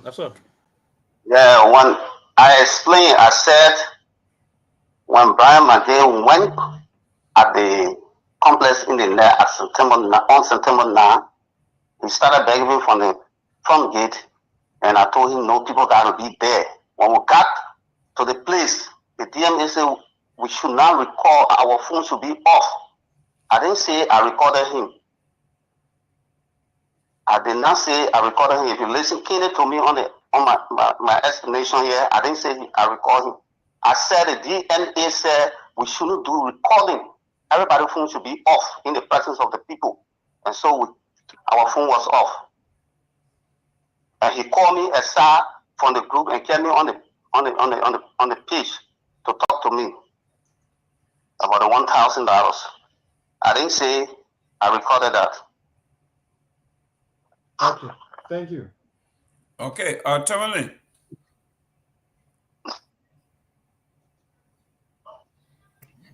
Okay. 1 minute, huh?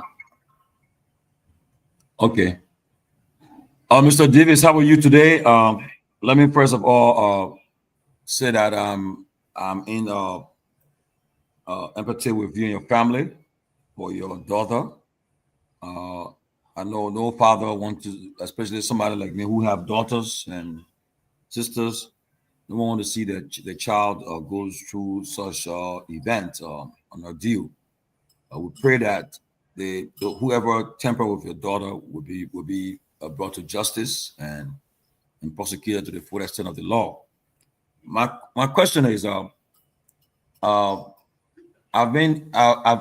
we try to reach to the police, can you confirm the police are saying that there have been many during the investigation, several there have been a lot of inconsistent information. Like, for instance, on a date that they say that your daughter claimed that your daughter was with this man. When they checked the phone record, they found out that he was nowhere around the area that they say that he was present with your daughter. Another one, I witnessed you and Councilor Gongloe in front of the police headquarters, and you said you have witnesses who was there when Brian McGill was begging you. But when it got to the police, I was informed that the witnesses you carried, they all said that they did not substantiate what you were saying. They say it wasn't what you told the police and told people, it wasn't the truth. Can you just comment on these two things quickly? Thank you. You finished? Yeah, you can go ahead. Yeah, what you are saying, I don't know what they mean by inconsistency in the explanation. It didn't happen. Why I saw it was August 30th, it happens. And what all happened is what I'm explaining. And my daughter knew the other part of the story because I wasn't there at the time. But what I observed and experienced at that night is what I explained here, and what I experienced from the police at Central is what I'm explaining here exactly. With no contradiction. So I don't know where the inconsistency comes from. The witnesses are called. These witnesses are security guards. They work at the place there. They are assigned to every area. If somebody enters, they will see the person entering and they will see the person going out. So there is no way that somebody will enter without seeing them. Like how they did the camera, they did a camera, they used the camera and show part of the camera of my daughter with a plastic bag in your hand, the pure leaf plastic bag on the 30th of August, showing her at gate 15. But they can't show her how she might have entered before getting to gate 15. They can't show her how she exit the compound. There is no video camera for it, for them to show her how she gets outside. And no security can testify that how she gets outside because why? She said she was in the car. So nobody saw her, she was in the car. According to the security man, they told me that they saw the girl, they saw the Myean car passing through the fence. And it was not, I know, after they said it, I called the aunt and called the aunt friend. They were standing there, the same man went there and said the same thing. Do you understand? But after that, they called them in the ministry, said they were taking statement from them. Before they could get to the police, the ministry interfered in the case and called them and said they were ready. They had to change their statement. But the same guy that changed his statement and said, I didn't tell him, he myself never met and he told me anything. He forgot to know that he told me certain things and I recorded him. What I recorded him on was, he told me that somebody in the ministry saw this Brian and my daughter together talking when Brian said he doesn't know her, he have not seen her before. So when he told me, I told him, I said, well, the man said he didn't know the girl. He said, but somebody here. When I asked the fellow to, the fellow admitted. Because of the recording, how they he also wanted to deny, but because of the recording, he couldn't deny again. How he said, yes, I saw the girl and the man together before. Before the incident could happen, I saw two of them together before. He was talking with the girl in the presence of the counselor. How he admitted. And he told the police in the presence of the counselor, he saw the girl and Brian together before, and Brian saying he doesn't know this guy. And how come he and the guy were talking? So you won't tell me the guy made mistake to call his name? Somebody who not do anything to us, will just go call somebody name like that? Thank you. Okay. Dr. Peabody. How are you, sir? It's good to see you. I'm sorry for your loss. I mean, what happened with your child, you know. But let me ask you, you have an investigation going on. The police might still do an investigation. Why you want to come out openly and talk about this? This is not something, I don't know, it gives you strength or what to come out and talk about something like that about your daughter. Don't you think if there was an investigation, this investigation could harm you from what you're saying and stuff like that? I'm not getting you clear. I say, okay. Can you hear me now? Yeah. You know, I'm sorry for what happened, but they have an investigation going on. Don't you think that you coming up and talking about this, like talking about it like this, could harm you or could be a problem in the investigation? What's an investigation going on? If as he came on and said, the man has no link to the case. What's an investigation? Okay, let me ask you again. What do you want? They are not even updating me. They are not telling me anything. What's an investigation? Since they announced that, nobody have spoken to me yet. And how's your daughter doing? And also, my last question here is, what do you want to see happen? I'm done. What do you want to see happen? What do you want to see happen? I want to see justice. I want to see fairness in the case. Thank you. That's what I want to see. I don't want to see people judge. The man is not around. The perpetrator is not around. You only asking questions from the complainant. The person my daughter was taken on. My daughter again was taken by them to complex. Unbeknown to me, to go show them all the area. I was in there. They called to that area again and Carol on that side. They didn't call me. And I told them, I said, my daughter is a minor.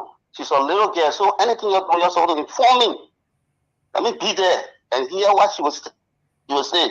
But no, she will not say anything behind me. Then you can't tell me. That small girl, she can be intimidated anytime. Thank you. Mr. Seaton. Thank you very much. I'll make a little short comment before I can ask my question. No, we don't have well, time. I know we don't have time, but let me just learn, sir.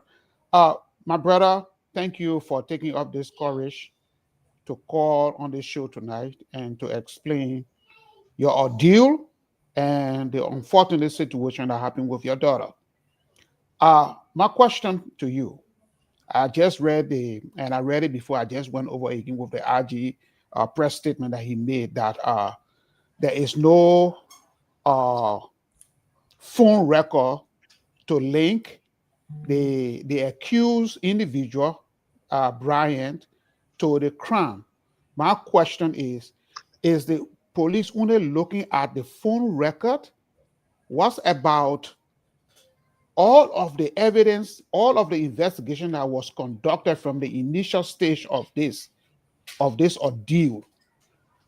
Did the police take into consideration when the girl went to their lab and whatever test that was conducted there? Did they take into consideration that? That's one. Two, I don't know about the police, but I do know in a criminal investigation, a minor against an adult, there is a high probability that the investigators will believe the minor. The reason is the minor has no cause to lie on an adult. So the fact that they are only using Brian's explanation as opposed to your daughter's explanation. It raises a lot of questions. And so I just want to find out, did the police take into consideration all of the different investigations, questioning that was done to gather all of these information before the RG came out to say that, well, there is no phone record. So it appears like the RG is only basing his final statement on phone record. What's about the other investigation that happened prior, besides the phone record? Can you speak to that, please? Yeah. First of all, the hospital that we went to is a hospital that is accredited by the government. There where people go for tests when people are raped. We went there, and the doctor admitted to me that it is true that she was penetrated. The best evidence among all the evidence is my daughter. Who did it to you? This person, Brian Magay. Who's supposed to call her name? And my daughter that went through that thing with him, and she knows him. That why she called his name. So for the police to say that Brian had no link with her, I don't know whose names they I don't know who's they want her to, who name they want her to call, because she has no other name besides the person that did it to her. Thank you. From the beginning, he said it is true that the medical report confirming that she was penetrated. Her explanation remained consistent, but then Brian is now linked to the case. So who linked to the case now? That's the question. And my daughter continued to say this man. Continue asking her, even if the female lawyers went to her, to my daughter again, and called her and asked her. She admitted the name of this man, Mr. Brian Gayman, to Eiffel. Other people went there and asked her. Her mother came from out of town because her biological mother was not there. Her mother came crying, went there to her, asked her. She said the same thing. But the police say it is not a man. Thank you. Mr. Nagbe. Yeah, thank you very much, Mr. Gayman. Mr. Davis, thank you for coming. My regards to your daughter and the rest of the family. Look, I'd like to give my time to one of the female ladies here, probably Princess. She's been here longer than Telvi. I want them to bring a female perspective to this. If we have a second go around now, I'll ask my next question. Thank you. Thank you.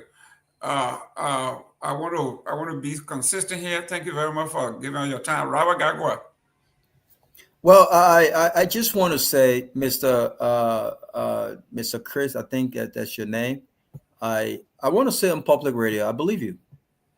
I believe your daughter, and I want to be loud as I can. I believe your daughter when she says she was raped, and the medical report back that she was raped. I also believe your daughter when she identified who raped her, and that's Brian Magay. I believe her 100%. I also believe her when with her story, because she's been consistent. Who I don't believe is the police. I don't believe the police at all. The police is conflicted. I feel sorry for you. And I really hope that you have means to really acquire a lawyer.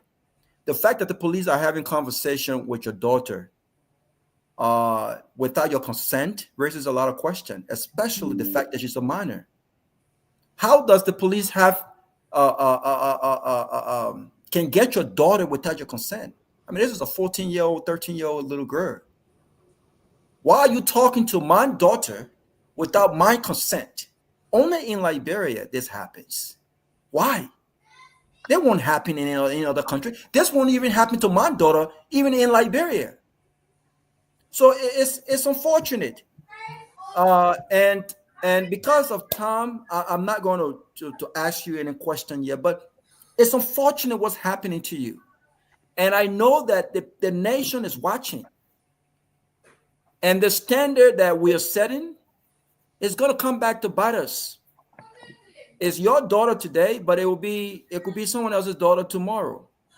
The fact that your daughter has been consistent with who have raped her, the fact that there are medical reports to back who have raped her, the fact that the police, even in their investigation, have not even identified anyone else other than who your daughter have identified, the fact that they don't have a DNA system in Liberia to do a simple DNA test, the fact that Brian has not been arrested because this is a non-billable offense, the fact that he's a big name, and the fact that the police chief works at the word and pleasure of the president of Liberia, he's conflicted. I feel sorry for you. But have you attempted to acquire your lawyer? Because it's very clear that you cannot depend on state prosecution. The Solicitor General, the police chief, they are all conflicted. They have no interest in protecting your daughter. They have not updated you. So when people ask you, why have you come on? There's ongoing investigation. They have not even contacted you. They have not updated you. Why won't you speak up? I think this is your best path. But I think you need to start thinking about acquiring your own personal lawyer. Because in this case, the police cannot just take your daughter to speak to her behind closed doors without your consent.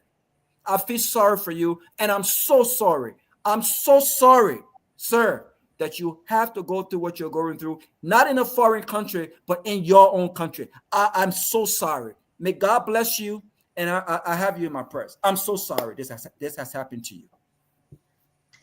Thank you. Let me go to Telvi. Let Gay go. I'm trying to collect myself because I'm kind of emotional now. So that what's his name, Anthony go, and then I'll come in. Just Mr. Moderator, look, with all due respect to everyone else, I was in line and I gave my time. I want you to slack in whoever I give my time to take my place. Is she here? I know. I don't know. Is not ready to go. I'm ready to go. I was just kind of emotional. No, yeah, go. You know, I will come back to you. Tell me 1 minute. I will go back to him. He lost his spot. I'll come back to him. Go ahead, Mr. Gay. No, I will go. I will go. No, go tell me. I will you to you. You know, I don't share tears easily, but when I listen to the man and I listen to Robert, it brought a lot of tears to my eyes and it brought some trauma. You know, this man came here. I heard a question somebody asked, "Why did you come here?" He came here to tell his story. Because the government cannot give him justice. They will not believe his child, a minor child, you know, compared to Liberia. And I want to tell this story. I had to prosecute a case in America, along with a lot of family members in this America. And even doing it in America, it was so traumatizing for us. 2+ years, we fought a case in this country. Similar case. May not be penetration, but similar case. And Liberian people were fighting us. Even the perpetrator, their family wanted to compromise. Even in America, they wanted us to talk a family way. We were not doing it. And I said, if other family members want to sit with them, I was going to Howard County, I was going to Montgomery County Court in Maryland by myself in front of judge. I was going to walk alone. And my family, and a family on both sides knew what I stood for. And we did not sit with that family one day to even say, let's talk a family way. We were having no conversation. We fought it 2+ years. But the most interesting part of all of this, the police had our back. Every step of the way. And the police, the attorney general, every part, even the judge were calling us. They were briefing us. They were talking to us. They care about our emotional state. They offer counseling to all parties that were involved with us on the victim side. They were there and they were briefing us every step of the way, even if it meant a phone call that they made to the perpetrator. They were briefing us. How can the Republic of Liberia, the IG, who has children, and everybody on here got children, because I know almost everybody, maybe even the rapper he doesn't have now, but I'm sure he's even better than some of us who got children. How can people who got children Some of them have no empathy tonight. This is not a political show. This man didn't get up from his sleep to come talk. This is somebody's child who was violated. And he's hurting, his child is hurting for a B-shot. And nobody wants to listen to it and call him liar and all of that. And people really don't even want to empathize. And people want to even on witness stand. But even at that, the IG, you're taking this woman, the man child, to question this child without this man being there. A minor child. Think about witness intimidation. Think about fear. Her family not around. Her pa, nobody that emotional support. Nobody around. And she's just there with officers, whether plain clothes or uniform. And they're questioning her. You know what's going on in that child head? And then you briefing other people about this case, but this man doesn't know what's going on with this case every step of the way. Everybody in the public know much about this case other than him. Like something he heard tonight, he said, I don't know about it. How can he not know every detail of his child's case? Or his case, but that's his case because that's his child. The child is a minor. It is disturbing for Liberia. It's just disturbing for even us that here. You know, I hear people say, oh, hurry up, talk so we can talk. This is not a political stuff. And y'all, please pardon me. I know y'all will probably expel me beyond this. That's okay. This is my last track at it. But this is not one of the political shows. I know you guys got other high topics, but this is equally important because we all got children, we got relatives. Tomorrow, he may be friendly with some of y'all, but tomorrow it could be one of your friends, your relative, or whatever it is. So you please don't rush him and let him tell his story because this is the only chance he has to tell his story for somebody to believe him and help him get justice. I'm going to stop here for a but Mr. Davis, I want to tell you, like I said on the telephone, like Robert said, I believe you. And we believe you. I believe your daughter. And we already know you, seeing you, know nothing about this story. We have been fighting for your daughter and for you for weeks and weeks. And even if the government chop it under the table because of the B-shot team, whatever it is, you will go to sleep and the world will know that you fought for your daughter, even if it means giving your last breath. Do it. Do it. If nobody believes you, we believe you. Your daughter believes you. And don't forget that the children are watching. The children will remember everything. I have a daughter that can tell me some things that happened 20 years ago. I don't remember. She said, Mommy, you remember when you took us to so-and-so? The children remember more than what we think. They watch and they remember. So I will stop for now because this is so emotional for me. And I want to ask you, what is it that we can do for you today or this week or whatever time to help to push this case forward other than coming on the show?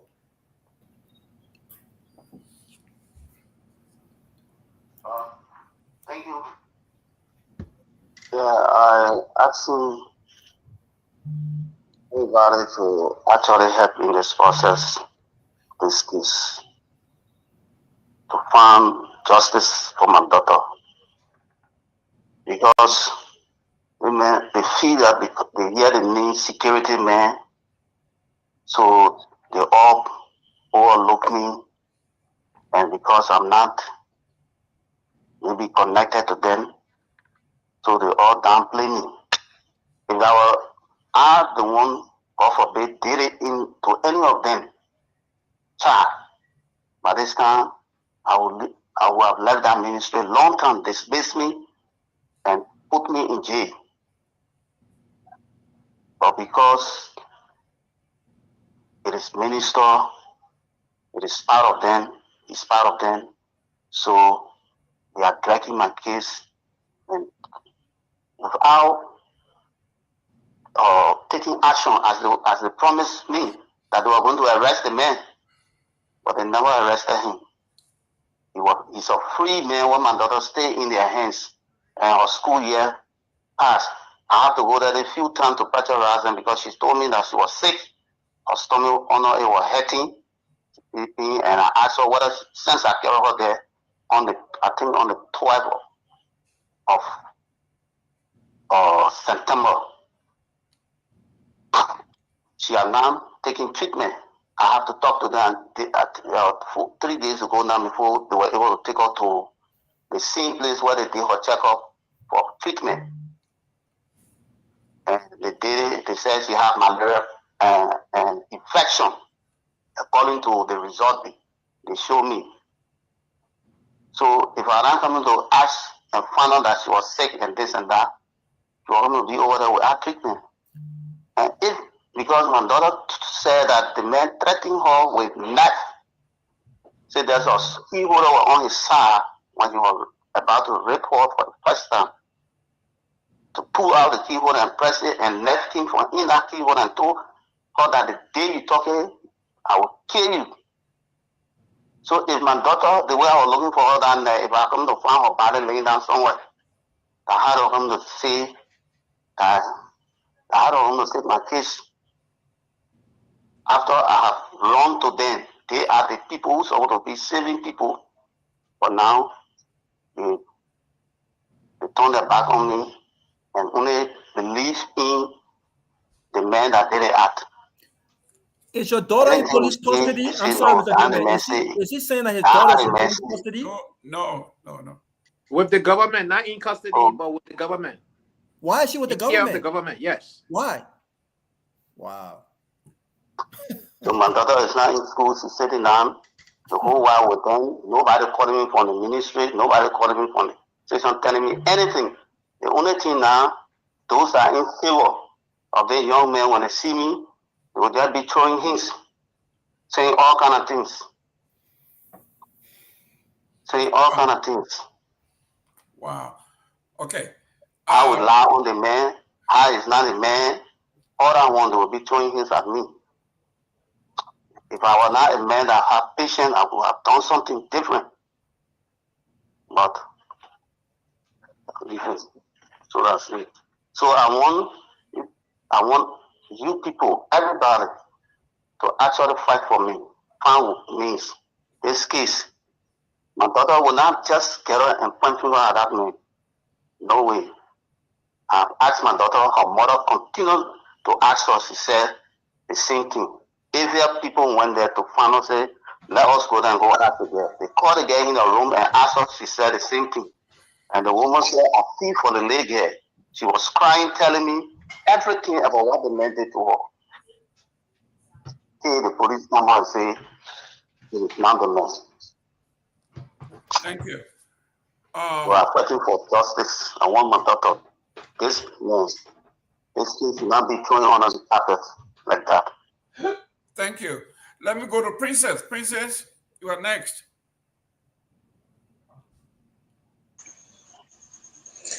Okay, so thank you, Mr. Gayman. Thanks to the rest of the team for tonight. So I've listened to all of the panelists and I've listened to Mr. David, and this has been on the table for quite a while now, and I expect, the Liberia National Police and others in high authority to do something very important, because this is something in Liberia that everyone has been fighting. At first, when this whole information came about, it was just a back and forth. Also, people trying to get the actual information as to what exactly happened. But Mr. Gayman, I will safely tell you, aside from being a journalist, I will safely tell you that this is very wrong in our society, for the fact that the issue of rape in this country is not bearable, and people, they do these things at the detriment of people. They think that they cannot get justice if these things are done. The child in question, when that thing happened, it was trying to be talked behind closed door, which at a certain point I felt like the father was not to encourage the fact that these people were trying to talk the whole thing behind closed door. But coming up now to speak is very important, because the child's safety is important.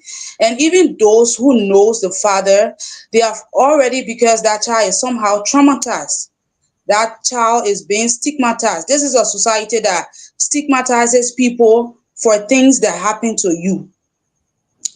So for the fact that these people trying to, create another narrative of the whole situation, it baffles me so much that the Liberia National Police will go on, or, a platform and tell citizens that for this case is different as to how the investigation is being done. I listened to the police IG the other day at the Ministry of Information when he deliberated as it relates to this current investigation regarding the survivor of the alleged rape. And I was in question as to you having, someone working at a ministry and you calling that same individual to come and testify as to whether they see this person at the premises. And it doesn't work like that. We are in a society that to get job is very difficult. So nobody is willing to risk their work and then come and testify this happened. I saw this individual so and so place. Number one, they have families to care for. So if that person will risk their job, then definitely they won't have anything. And these are the same people who put words in these individual ears that you can't come here and risk your job. When you have children going to school, you have your family, they are looking up to you, and you go and testify that, I saw this individual with the child in question. It doesn't work like that. For the fact that the police IG said it, for me, I personally told you that I said it to my colleagues and I said it in the prayer briefing that I don't want to believe this. How is it possible you take people who works in a ministry and say you call in to investigate them without having the police involved? Without having them involved, and you say you have investigated everything and there is no way this man is linked to this. The child she knew too many people that she could call out and say this person had this to do with me, but she still went on and called this individual name and she kept to what she said. So I think that people need to consider the fact that there are other children who are at risk. If the people continue to handle this kind of investigation like this, Liberia will not go anywhere and will just keep on the same story. The poor man doesn't seek, they don't find justice. They will just come, the people who make the law, they are the same people that breaks the law. If it comes to poor men, you don't see them behaving the way they behave to those who has it going on. Let's say, for instance, it happened to this guy from agriculture, and the police IG narrated that for the reason why that man was taken immediately to the Monrovia Central Prison was because they had people who testified that, they saw this girl going in this man's place. They had this one going on. And I personally spoke with the girl's sister in question. So these were all narration that needed investigation. If you're saying that now the police have taken new turn as to how they investigate these kind of cases, they will have investigated that man, but it reaches the minister time now, everything has changed. So I have two questions for the father. Number one is, from the onset of the whole thing, do you think, accepting to talk the whole situation down was the best decision you took now that the people are trying to use it against you? That is my first question. And the second one is relating to the Ministry of Gender. Come again, Princess. Hello. Yeah, you come again the question. So my first question is, from the onset that this thing happened, before even it hits the media, before it came to the media, were you at any point in time encouraging the discussion of you guys talking the whole situation behind closed door? That is my first question. You said I was wishing for it to be discussed. No, so my question is, did you encourage the discussion that this whole thing should be talked behind closed door without it coming to the public? Yeah. Hello. Okay, I understand. Yeah, you understand, Princess. Okay. So I should answer it? Go ahead. As I said from the beginning that on the September now, after this, the man has blasted at me on the phone in the morning.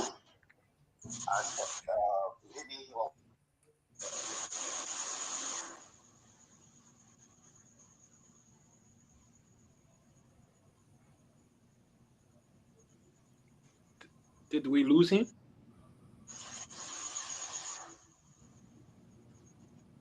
I hope a phone didn't die.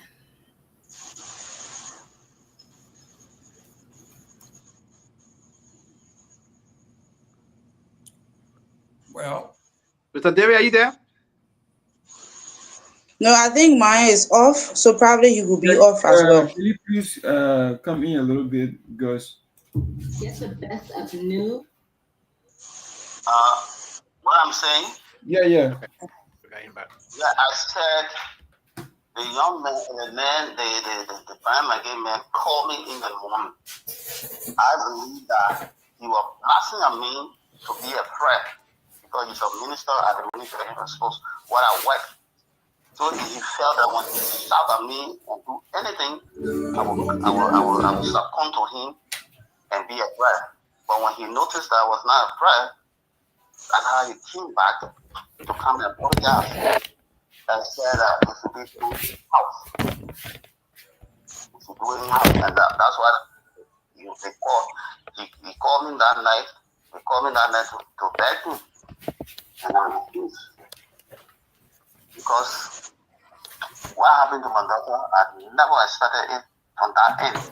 Because most everybody knew from that end. okay.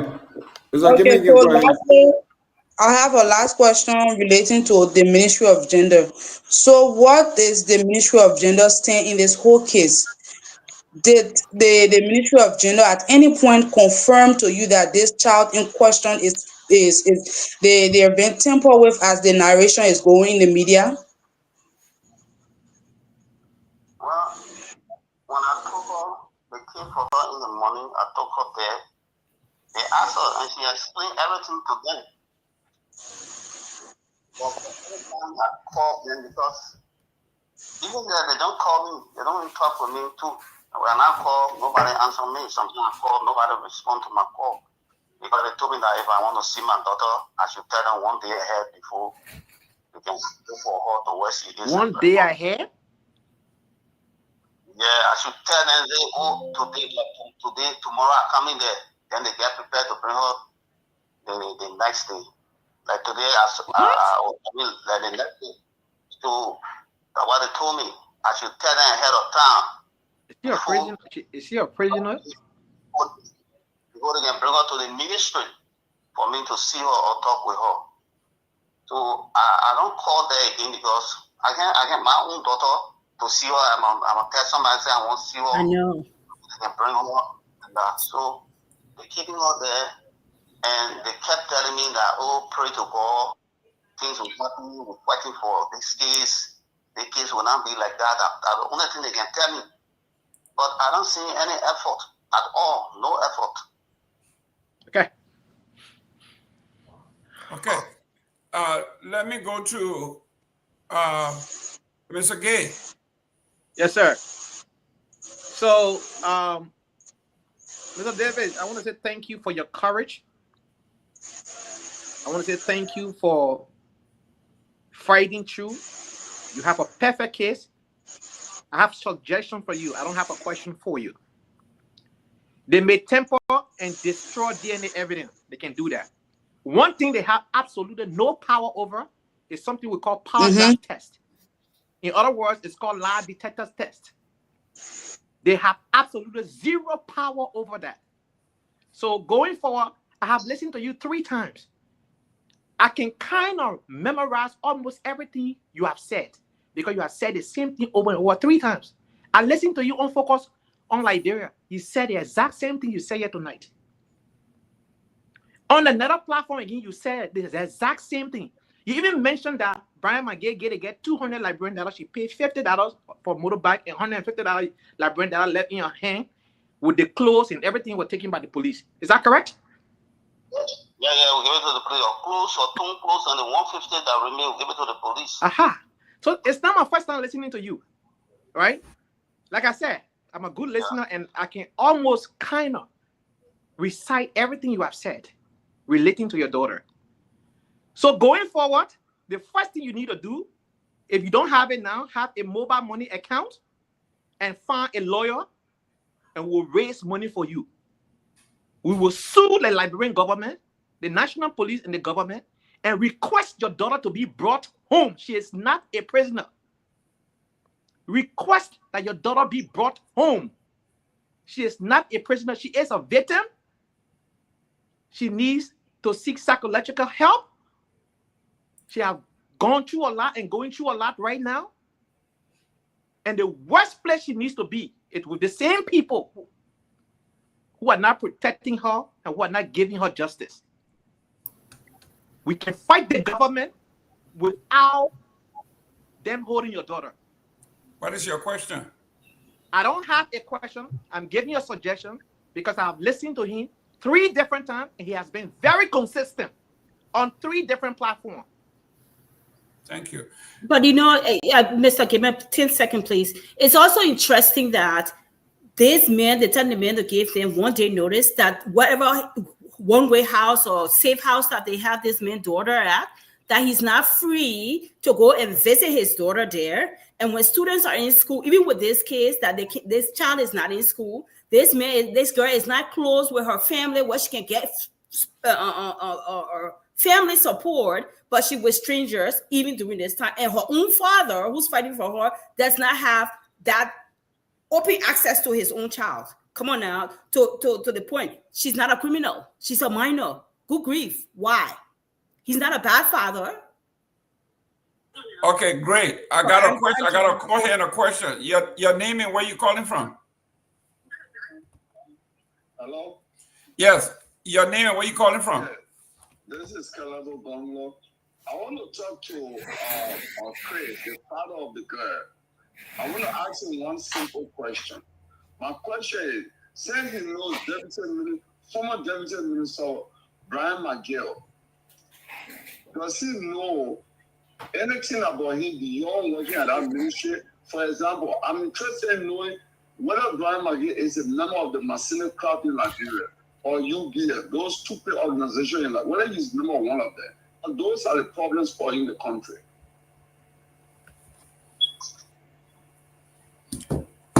Mr. David, did you hear him? He's asking if Mr. Brian McGill is a member of the Masonic Club or UBS. I don't know. Okay. Okay, great. Ladies and gentlemen, we will open the line as usual to take few calls until 8 o'clock. Myean, can you read the numbers, please? Okay, so the numbers to call for our local line 077764986 or 088297311, or for our diaspora line we have 856. Mr. Give me out your number. Okay. The diaspora number is 856-676-5136 or 772-940-2871. You can get your calls in and join the discussion. 772-940-2871, 856-676-5136 if you're in the diaspora. While we wait for calls, let me go to Mr. Nagbe.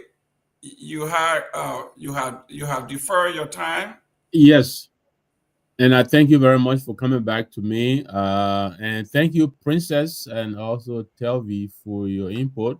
I know a lot of your colleagues have been tapping. Sarah, she's never here, but it's like she's here with us. I think she's tapping 5,000 things. But Mr. Davis, thank you again. I just like to know, Mr. Gray raised the question of a polygraph. U.S. security, you understand that, and the status of the DNA, all of those put together, you are involved with Councilor Gongloe. What do you intend to do? Because it's obvious to all of us that this case right now is Can we pick up this caller?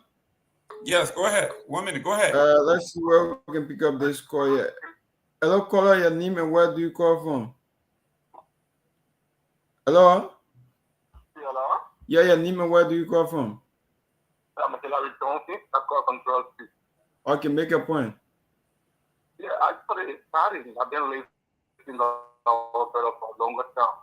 But my concern is that I'm wondering as to whether our president, because this man has been on radio on these separate occasions, whether he has heard this man speaking or what. I can you keep Seleke Kromah in such position within this case? People can vote for you on different reasons, and that different reasons for which people cannot vote for you. We voted for this government for purpose of bureaucracy and nobody. Even if the government cannot take for that, trust me, prayer alone can make for this particular man to win the case, and those who are that that act is benefit or the consequence of it will receive it. Because it would never go free. How can you treat somebody like this? Why if it was the doctor or any one of the relatives? How would it feel in his acting? Okay, thank you.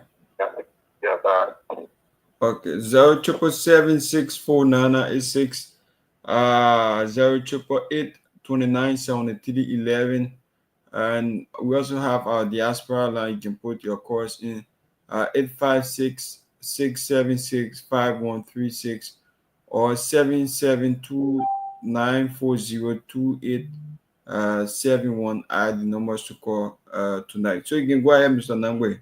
Yeah, Mr. Nagbe, go ahead. Thank you. I'm sorry I was muted. No, I just wanted to know Mr. Davis, what he intends to do next, given that, he's involved with Councillor Gongloe now, and the question was the absence of DNA, and Mr. Gay raised the question of a polygraph test and stuff like that. I just like to know, what his next step is going to be.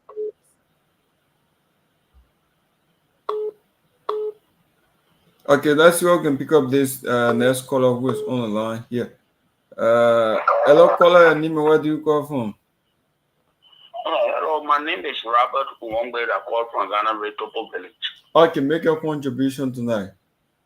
Yeah, my contribution there is that this kind of a case is very disheartening.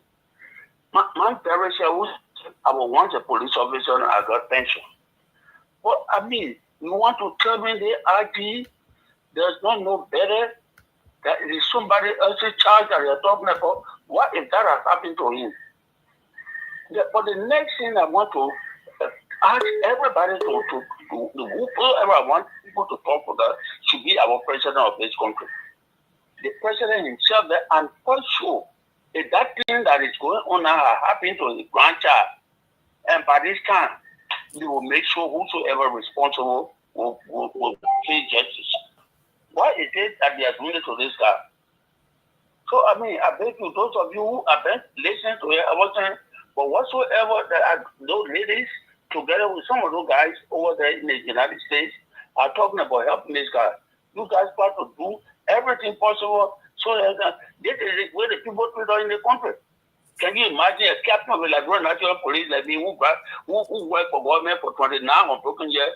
They pension me, they pay me $3,400 liberty. They don't care for nobody. What? Can you imagine that $3,400 liberty that my pension salary? You see that? So thank you. Okay, you're welcome.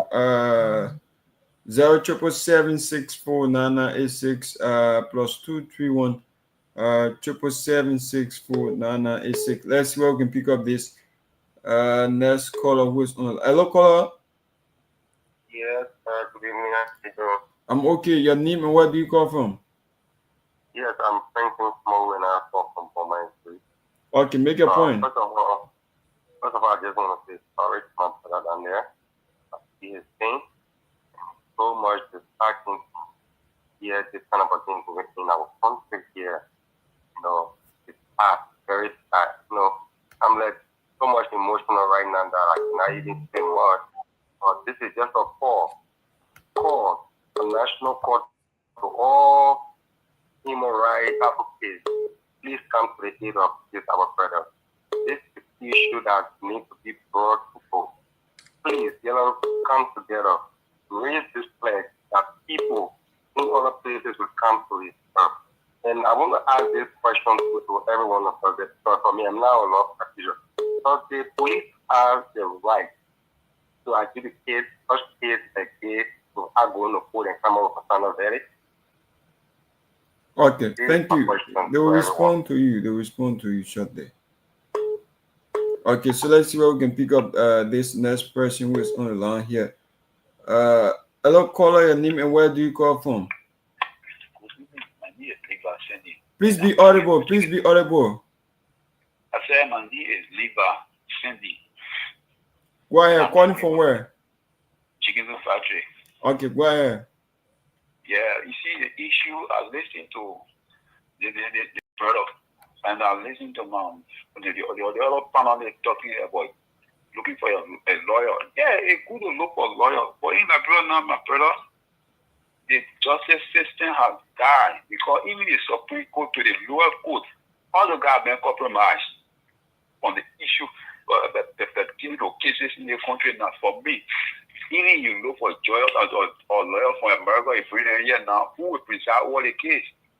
These are the things. They all know. The president is in the know. Who the president will not even know. You will not suspend the man, but because it is their own, that is the reason they're protecting the man. But it's wrong. You know, sometimes when you think happening that some of the things can lead people to anchor of frustration, then when happy people will take law into their hand. And some of it going also to the prayer. If I have some of me, I can take law into my hand. Because if you do my brother and affecting me to no justice, I will do something that the whole world will carry. So BBC will care money. I think these are some of the things that can make the Arab people to be paying in that way. Like what happening to their blood now. Everything has died on the woman. The woman know. Thank you. Okay, you're welcome. 077764986. Let's work and pick up this next caller who is on the line here. Hello, caller. Your name and where do you call from? I'm Melvin M. Davis, calling from Warren Street. Okay, make your point. The brother instigator there is a very patient-minded individual. It takes a man to speak as the way he speaks. My dear brother instigator there, if I were in the position of that man, standing there going so rich. That Garguah knows exactly what is happening. Garguah is not guy in Wako who is Brian McGill that the whole world, the whole country discussing Brian McGill's situation, that Joseph Walker can make an intervention. We supported the government, but the attitude of the minister is very unbecoming. That's supposed to be a record said that for every minister that will go against the citizens, we are the common people that will be justified. But they can get justice if I'm in the position, if that man I'm a fact, even though right now I'm speaking for I am a David, but this man, I will stand with him, man. If Brian McGill is in the presence of me right now, I will get Brian McGill and then go to that person. I tell you for free, my dear. You know how it is? You know how painful it is, brother? You as a radio person, you are begging you people, you are please help get that man justice. Because now it is that man is grieving right now. Right now, the man saying anything is happening. The man talking ahead of say that is happening to me. I'm telling you, my people are loving and giving people coming every time. I say it's very common like English, brother. I'm begging you, please get our man justice. Okay, thank you. Let me a word of caution. A word of caution. What he just said. It is the opinion of this man and not that of this particular platform. We do not and will not encourage anybody to take the law into their own hands and kill somebody else because we will be violent. No, support is the man. We say no. Hey, guys, come on. So you come with that clarity, right? Go ahead. You didn't come. Watch LFP go. Watch LFP go. Let's get the next call. Let's get the next call. Your name and where do you call from? Please be audible. Please be audible. Please be audible. Yeah, my name is Kehleboe calling from Kehleboe factory. Okay, make your point. You know, I'm a Nigerian father. It's like me. They are going something. I mean, I just look at a car, just put on this and just finish with him. Where you get it born from? The presidential my bab born at Tina Africa was I go in a buy and just put on me a car to anywhere. And then you still got to kind of man on the street calling using the their comments. Listen. It's not every comment we agree with. All we have to do is do our disclaimer. So now the person saying that you cut them off on that kind of comment. No, you can't. We're not cutting you off because that's why when the country is lawless, that people are gonna take law in their hands. We can't do that. We have to have our disclaimer. Not call the callers or you have to express yourself. Let's go. Let's go. It's a freedom of speech. We got to do our disclaimer. Yes, go ahead. Don't do the disclaimer. No, we have to. That's our policy. Go ahead. You got any call? So 077764986. Let's see where we can pick up this person. Hello, caller. Hello. I think this person is not coming through. So +231 777 64986. I don't know who is calling on private number, but we're not tolerate that. Just call on your real number, not to call on private number. So 0777. They call you on private number. You can't take the call. No, we cannot take that risk. No private call. No, we cannot take that risk. Call direct. And be, Yeah, we gotta I got a call on the line. I'm calling the line. Go ahead, caller. Mr. Davis, my name is Sarah. I just want to say that I'm so much sorry for your daughter, for what your daughter went through. And I want you to know that I believe her 100%. I know she's not going to lie on that man name. I believe her 100%. And I'm so sorry that she had to go through what she went through. I just want you to stay strong for her. But I'm not sure whether you guys are going to get justice. If you guys do, I'll be happy to see that. But if not, I just want you to be strong for her and let us know on the platform what we can do to make her life a little bit better. But I'm so sorry for what she went through. Thank you. Okay, so let's see who can pick up this next caller. Hello, caller. Good evening. Yeah, your name and where do you call from? My name is Miss Sarah Toh. Okay. I'm calling from Barnaville. Go ahead. I mean, the case with this man is so pathetic until I just lying down here crying. Because I took that 14-year-old grandchild. And then they got a little girl, people in school, and they got a little girl sitting down. She's not eating in school, and they'll just keep her there. Complete disadvantage. I'm begging you people to please help this man to get it, even to get his daughter to go to school. Because the kids here will get dressed, they will not do nothing about it. The men don't have money. It's just a security. I'm begging you people, your help and letting get his daughter to go to school. Because the people will just keep that girl there, the girl will not go to school. And the men don't have money to follow or any kid. This is too pathetic. I'm lying down here crying because I took that 14-year-old grandchild. Okay. Thank you. Thank you all so much. 0777649986. Let's see who can pick up this call. Please don't people will not call you, just call us directly and then don't beep us. Yes. Hello, caller. This person kept beeping. So just call us, not to beep us. Hello. So +231 777 Hello, caller. Hello. Hello? Hello. Yeah. Yeah, go ahead. The line is jamming. Go ahead, make your point. Okay, this is Robert from calling from the United Nations tribe. I just got a day advice from Mr. David. I think I want him to be so much careful because the way the government is taking care and taking the case, I want him to be careful before they can't came over net. So that destroy everything because I know it was poor men by now or by now the person have been in the place in jail for even lifetime. But because it is rich men or a government official, this is why they're just dragging the particular case. But they know that it is clear that this Michael man did this the manner. So I'm begging him to be careful with his life because I know what the government can sometimes do. Thank you. Okay, you're welcome. 0777649986. Let's see who can pick up this next caller who is on the line. This person kept beeping. 0777649986 +231 777. Hello, caller. Your name and where do you call from? I'm calling from Ghana. Okay, make a point. Actually, first of all, I want to say. Go ahead. Wow, love that caller. Hello, caller. Yeah, good evening, sir. Yeah, your name and where do you call from? I'm Ibrahim Williams. I'm calling from the Oro branch. Okay, make a point. So I want to appeal to the president. What is going on in this country is killing our children. poor men are doing security, how much money that man get to hire a lawyer?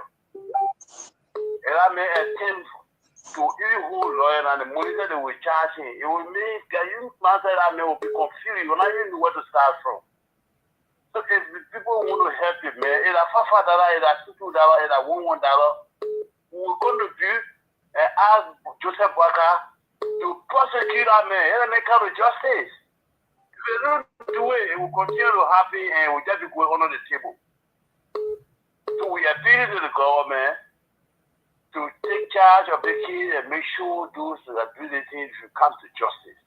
If they don't do it, it will continue. If a poor man do it, this time and behind bar, suffering behind bar. Whether you do it or you do it, you'll be behind bar. So we're begging the people to see how best to handle the case the best way so that our children will be free to move around. Thank you, sir. Okay, welcome. Let's pick up this next caller. Hello, caller. Nima, where do you call from? Hello. Yeah. On the conversation. Yeah, just go ahead because we have others who are on the line. My concern has to do with one of the panelists who finished that they never work in regard to Bayamage celebration. Bayamage is a complete report. Why should we celebrate individuals like that? Moreover, is a minister. That be happening every time. We support that to the Nima Bagan, but we don't support any bad thing of the government. So he got it so Mr. David, we is still narrating here. They never got a story.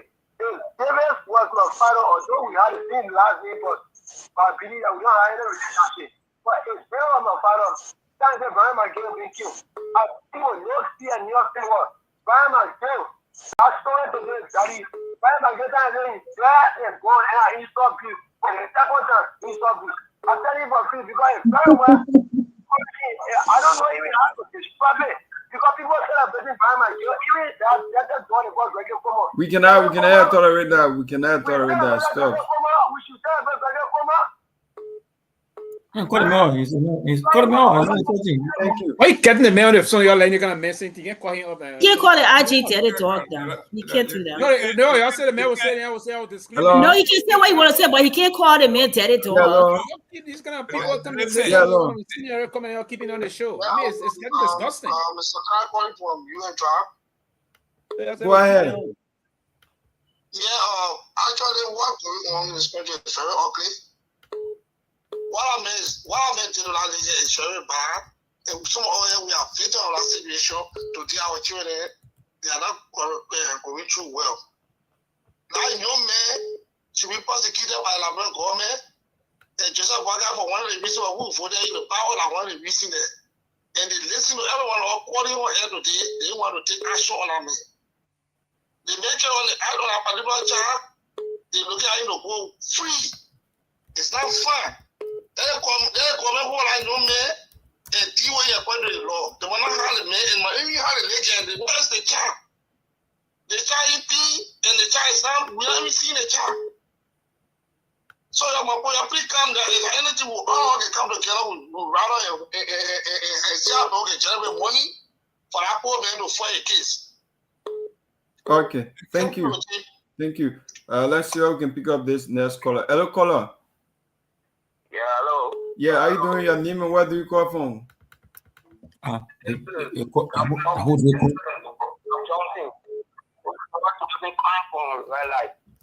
go ahead. Yeah, mom. How do you the world that whole situation is those people they are trying to play a game. You see the reason why they kept the league with them, because they kept the league with them at the end of the day, the league father will get fed up with the whole situation and he will go for his daughter. And when he go for his daughter, at the end they will tell him that, oh, you told me let the girl leave here so we can be all around after this case and be able to come up with a proof. But you didn't want to exercise patience for her. So for that reason, you already took your daughter. So we got nothing to do about it. And that's why that's the game they're playing. So at the end of the day, and then they got men don't have money to hire any lawyer. Even if that man hire a lawyer, in the Denego country, they will still terrify the Denego case. So they are only doing that thing to make me feel weak. As long as they feel weak, they throw the case up. That's what they are doing. So that's my own question. Okay, thank you. Let's pick up this next caller. Hello, caller. Hello. Yeah, Nima, where do you call from? I call from Johnsonville. Semi Point. Okay, make your point. Yeah. You know, in the country, we always say the poor not get job. Wow, we lost that call. Hello. Wow. So, Mr. Gayman. Okay, guys, it's 8 o'clock. If I think it's 8:02 here. Let's wrap it up. We want to thank all those who call. This case is ongoing. It is a very serious case, and I took a note here. 100% of the callers, they are siding with justice. So this is a small sample, but it tells you where the Liberian people stand on this case. And those who are in power should take note. I think we should go around and spend. No, we're not taking any more calls. No, not call. Mr. David was in the line. Oh, okay. But Mr. David, in the comment section, Mr. Gayman, I don't know if he saw that people were asking for a number or whatever, but he did mention that he needed us to help him advocate for the kids, but he wasn't clear. Yeah, but listen to this. But the man will not be clear. Why you guys send it to him? Listen, Sarah, he will not be clear. A couple of days ago. No, I mean, he has to be specific. Listen, guys, come on, please now. Sorry. A couple of days ago, Sarah have volunteered to do a funding account, and we all agree that she's supposed to take on that responsibility. Okay. So it is now Sarah Dopoh's time to do that, so we can all go. She said DNA for DNA. But for the support of the family, including the DNA, that's correct. So the police now close the case and not doing DNA no more? No. Y'all can sponsor against.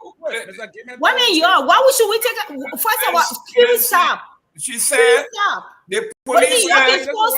Mr. Kevin, wait. Let me put you have some after school fight here. Wait. What do you mean y'all can sponsor it? Isn't that a government responsibility? Come on, man. I come. Isn't that a government responsibility? Even if we want to help, you and I in America, if something happened to your daughter, after your mom child, God forbid.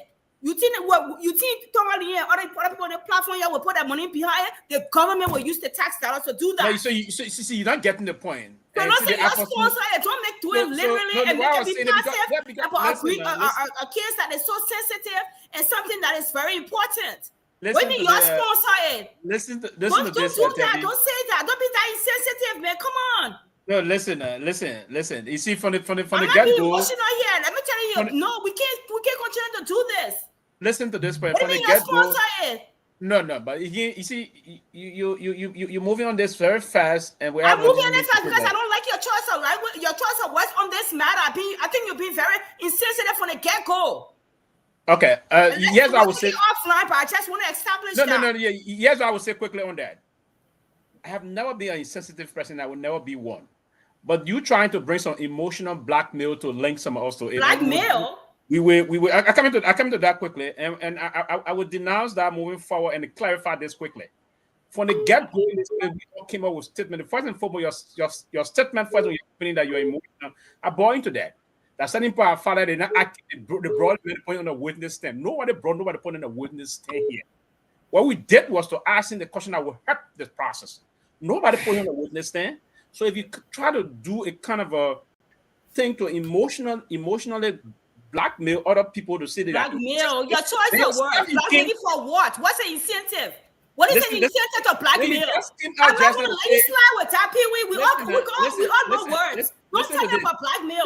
I'm not going to put your chat. You said we are insensitive to this. You said we are insensitive. You're being sent to about blackmail. Blackmailing for what? And what's the purpose? What is there for me to give for me to blackmail about? We're asking the important question. You asking the question. Your questions. You acting like the man on witness stand. You're not asking. You're not seeking to understand. Okay, guys. The line of questioning. The line of questioning is very sensitive. Where are you saying it? The audience can attest to it. We can never be insensitive. Never be insensitive. And what will we do? We allow people to come in. Let me bring Robert real quick. Thank you. No, that's the point. What is the incentive to blackmail? Listen, what is it? Give me that for me. The law is the law. Pewee, Who 1 minute. about to what? 1 minute. 1 minute. About to what? Pewee, 1 minute. Robert. Robert. Only the Thank victim you. and his father can tell the story. And they're the only credible people in this matter. What we say, how we feel doesn't matter. The father and the daughter, what they say matters the most. Thank you. The government will investigate and come up with Okay, guys. Okay. Thank you. Thank you. What I read about is there's a lack of justice for this poor man. Thank you. Yeah, Robert, go ahead, real quick. Let me say this. I'll follow your platform tomorrow. You don't call me back on it. I don't care. You will be here forever. I will not be here. We love you here. We love you here. I'm told. Let me say this. I think that, you know, I'm proud of Mr. David for coming on, and I empathize with them. I empathize with them. And when I hear the expression, you know, what those guys are expressing, I think one of the callers were very clear, Mr. Jerome, even though we don't support violence and we won't support violence, but I think when you listen to what they're saying, you're listening to emotions and you're listening to how attached they are. But you have to bring it home. Imagine if your daughter was violated this way and she consistently have identified the abuser, and you consistently, your response to her is, well, we don't believe you. She has not changed her story. She has not said Christopher raped her and then she changed her mind to John raped her. She's been very consistent. And then the government is saying something different, right? And so when these guys are saying, if this was my father, this is what my reaction would be, I believe them. This is what they will say. This is what they would do. But I'm hoping we don't get to that point where people use violence. I'm hoping that the government understand that in a country of democracy, there's law and order, and no one is above the law, not even the president of Liberia.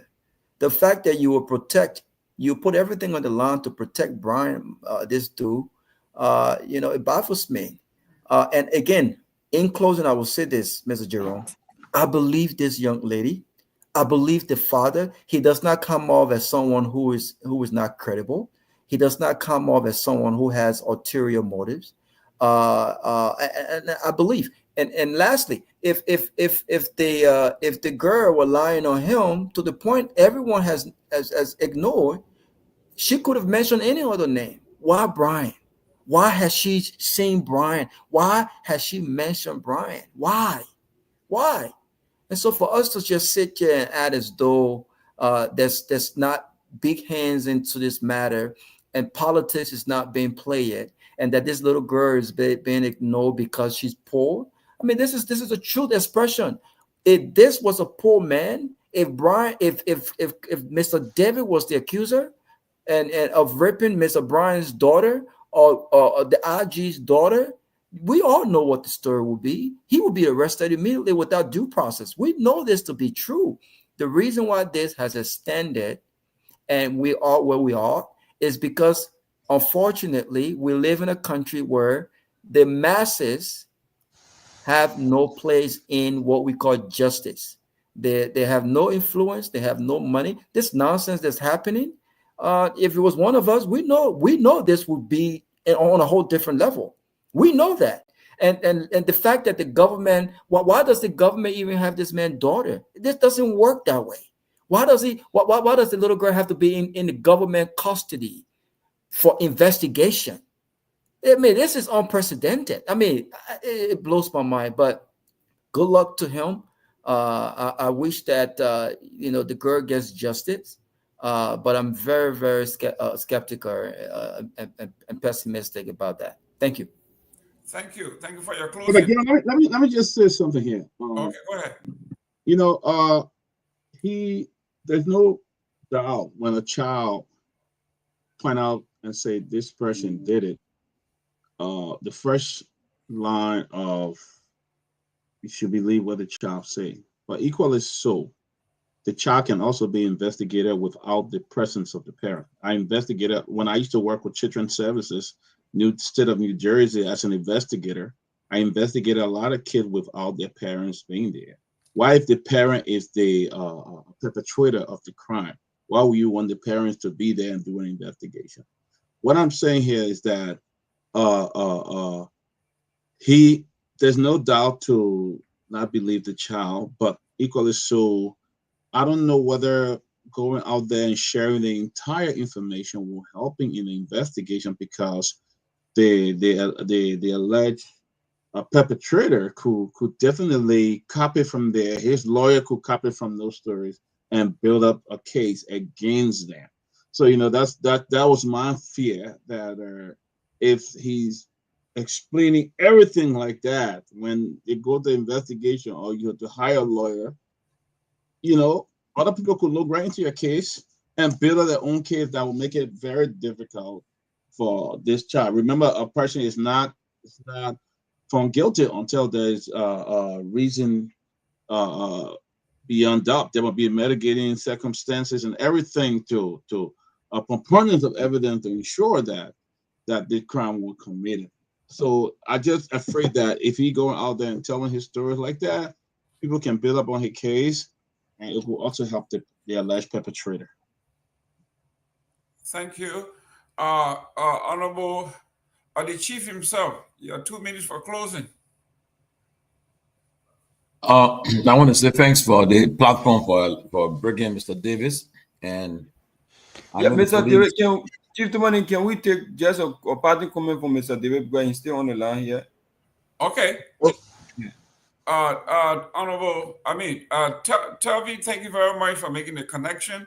Could you please thank Mr. Davis and let him have his parting words?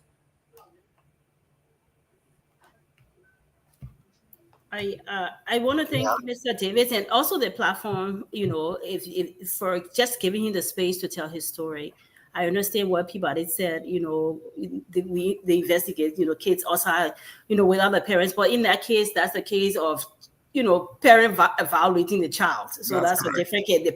This man is not part of it. But I want to thank you guys, because if you guys have not given him the space to tell his story, he probably would not have been heard far and wild wild as he's been heard, because the poor man is frustrated, he's crying for justice, he doesn't know where to be quiet, when to be quiet, even though he's a security person, but all he hears is he wants justice for his child. So I understand, but I thank you guys first, and I thank you, Mr. Davis. I know this was a tough conversation for you to even come up here. We had to build trust. We had to have some behind conversation, but I wish you all the best. Stay in touch with the platform, stay in touch with Sarah, and whatever way we can help in our little ways here. As you know, in this country here, we got our own things going, but whatever little way that we can help to make your pain less, we're willing to do. Thank you and have a good night. Mr. Davis, the platform is open to you. If you want to come on with your lawyer, Honorable Gongloe, just get in touch with us as you did, and it's open. We are not pro-government. We are not anti-government. We are a platform that is mostly, we are talking about, we are the finders of facts. It is our duty to find out the truth. And wherever it leads us, we will go. Chief Tomalin?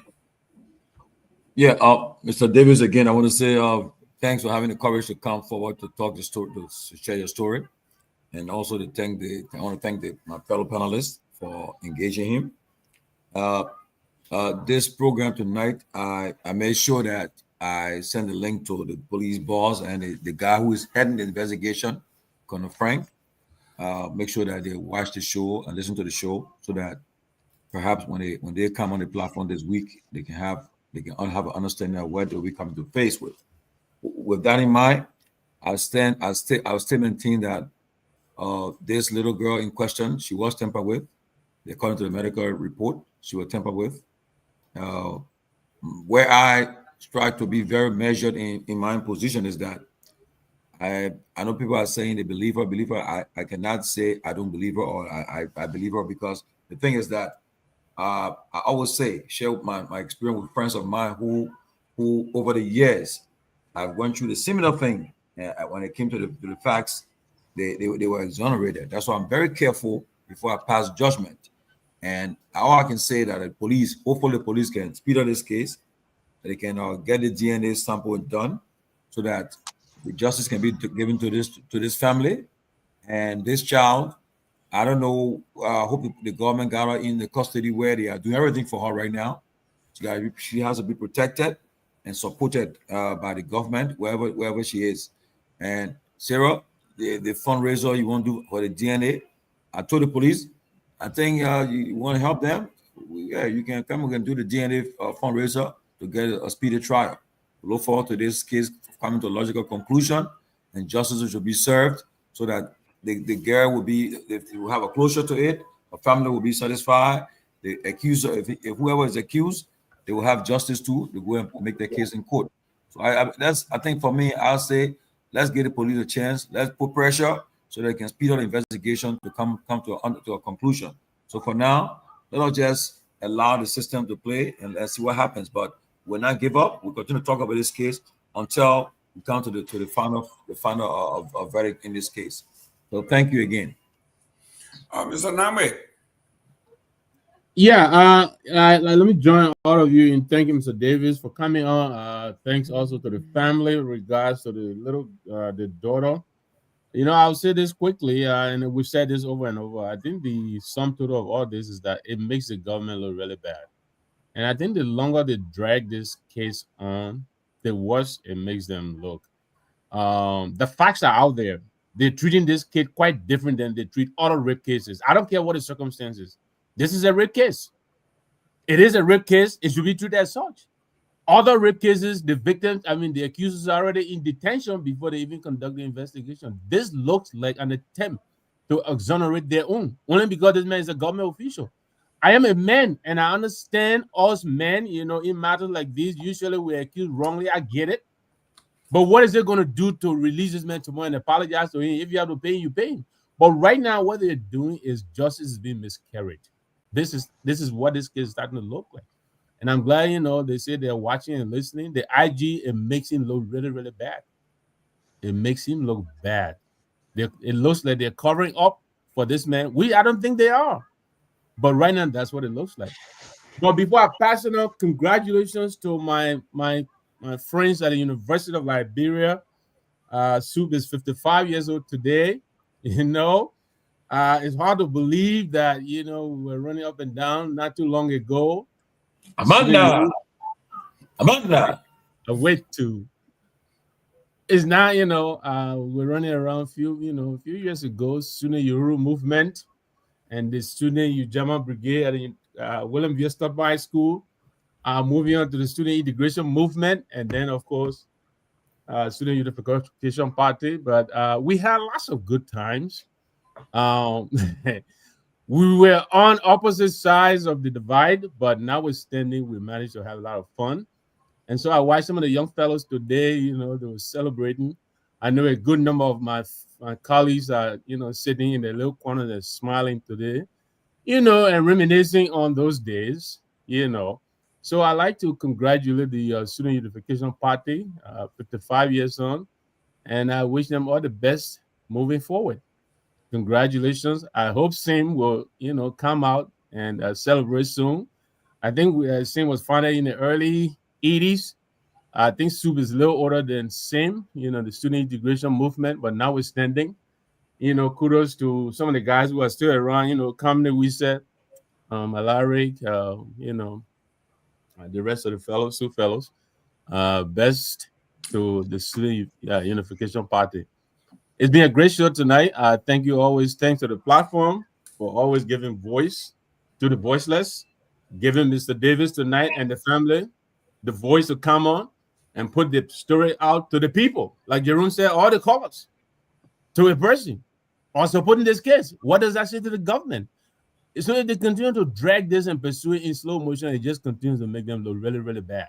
I think they need to hurry up and close out this case. Telvi, I wish you and Sarah had organized something here because I'm 100% certain there are people in the audience who would have contributed. But whenever you guys figure it out, you should let us know, all of us. I know Sylvester will be the first to give. And so we'll all give. How about 4C again?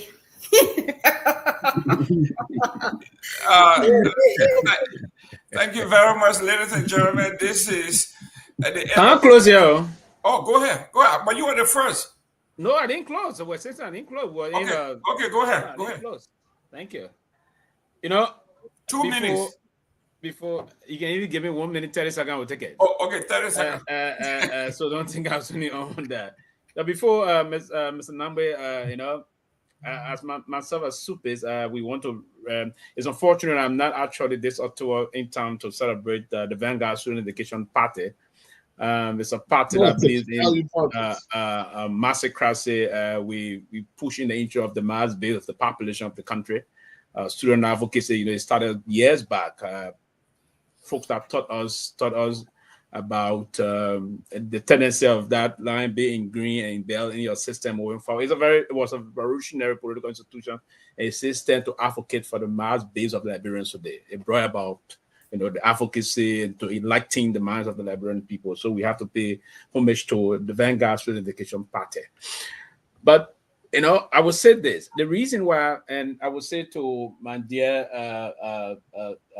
Ms. Esther Clark Fredericks, and that of Be Thankful. Listen, I have no relationship with Brian McGill, and I will say this for the record: this is the last time I'm going to say this, and I'm not going to go to say anything anybody want to think the contrary. No relationship whatsoever. But I want present, you know, I am a kind of a beyond be a policy kind of a person in the bureaucratic element.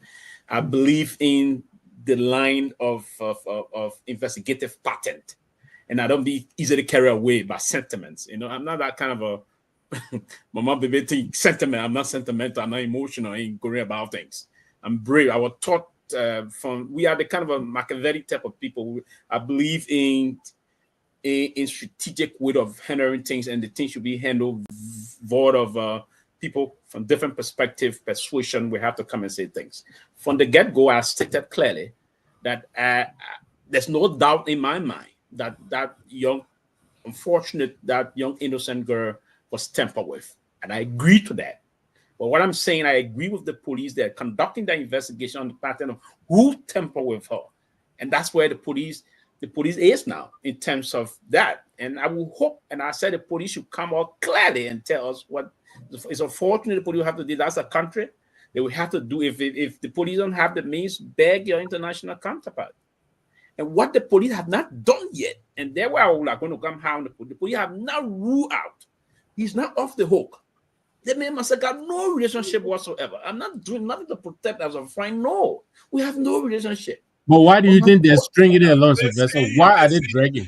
In your opinion? No, Jerome, that's a very good point he brought. But the idea here is when somebody closing, we don't interrupt. When you were doing it, nobody my did. point, was I give want to go have it for free and soup. So you want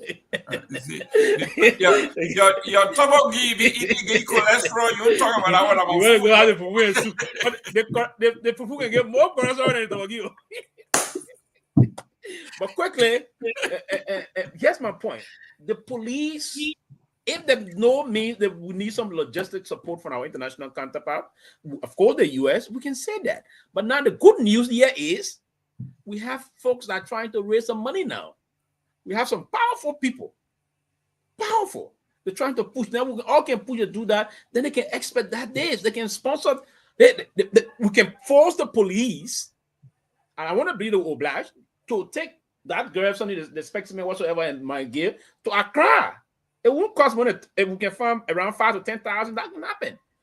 Tevi is here. Miss Dopoh is here. I mean, they're going to take. You there with your tea pocket? You there with your tea pocket? My pocket is not deep. I know you got it more deep. You know, we just tell the woman you got no pocket. That's it. Yeah, but Tevi is here, and that's the good part of it. I'm saying. We all can move to this, but listen, let me tell all of our people and everybody on here, and Tevi also. When Tevi should try to make some more sensitive, we brought him up with this thing, try to make a little guilty. I see, women know how to deal with me, and it's sad in my heart when I see my son got girls' children. I never, Tevi, never will I indulge. God should strike me if I will ever support. Even if that person was the president, my boss, engaged in raping of a minor, trust me, I would never do that. So listen, that all do this, set the bait, and force the government one way or the other to perform this thing, and when the result comes, they'll be forced to do it. Let's raise some. It's not going to be more than $2,000-3,000. We can try and raise it. We all contribute towards that and push it. I know the guy's a poor guy. He don't have the money. He's poor. Listen to his voice. He's poor. He don't have it. So how can we help? Ms. Dopoh should start this issue, and we are going to support it. But let me say to all of our followers, I can never support this. The only reason why I said what the guy was saying about killing, you can incriminate yourself by saying that. That statement alone, when they find you, it's tantamount to. I know they're going to arrest those poor people tomorrow morning. You just not right now emotion. Sometimes the police. You better tell that Garguah, come on, you're looking for more trouble. You tell some people that tomorrow. And I hope there's not be. Like, how they call it? What Kromah said last time you're going to arrest that mother begin? He said, what kind of signal? No, what is that? About time to close. I won't close. Yeah, you can tell me you finished closing. I didn't close. You said tell the man bye. I didn't close. You said tell the man bye. Okay, give Pewee chance to close. close. Pewee Toya. Before you come in, let me take 30 seconds and say this to Mr. Gregory Gayman. Gregory Gayman, you are one of those individuals that's well respected across the world. You came to one of the best schools in the history of intellectualism. One of the best schools in the history of intellectualism. Please, call the school name. Harvard. He came to Harvard School. He came to school. Stop recording now. Did he work? Because college knowledge and experience different. That man working in America because someone question him where he can work. The way let me not tell you 50 seconds end on that. He's not a graduate of Harvard, so don't go there. No, he is a graduate of Harvard School, the Kennedy School of Government. He, the late Thomas Dona, and the rest. I understand. That's a whole different school. But go ahead. Yeah, the Kennedy School. Kennedy School is a different school again. Yes. Okay, let me end on that note. But let me just say to you, my own brother. I mean, you got a lot of respect. Other people respect you in the country. Listen, don't let this case to tin your record anyway whatsoever, or to allow people to start having some doubt here. Move in swiftly. Find the resources. Talk to the Minister of Justice. Find the resources, and we all can collectively move on. And for the Minister of Gender, please, this man did not abuse or violate the rights of his daughter. So you cannot stop him from seeing his daughter. You see his daughter 24/7. That's my case. If the other way around that he's a child abuser, he abuses his daughter right now, you where in this country when they put intervene to see your own child will be difficult. But no, he didn't abuse his daughter.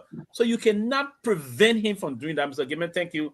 Thank you. And I wish everybody a wonderful night. I think it appears in a way it would be an inappropriate supervision if I were coming, and then after we put that man, the dad could, if anyway, leave it. Let me leave it for the say. So they don't want him to interfere with anything, right? I think that's the reason. What they can already giving her statement multiple times, so he's not going to interfere nothing. I think there's enough against social and social, but I think the sum total is that this is an inappropriate relationship between a very old guy and a minor. I think this is what is trumping everything else. But yeah, I agree. Like the Peabody, for instance,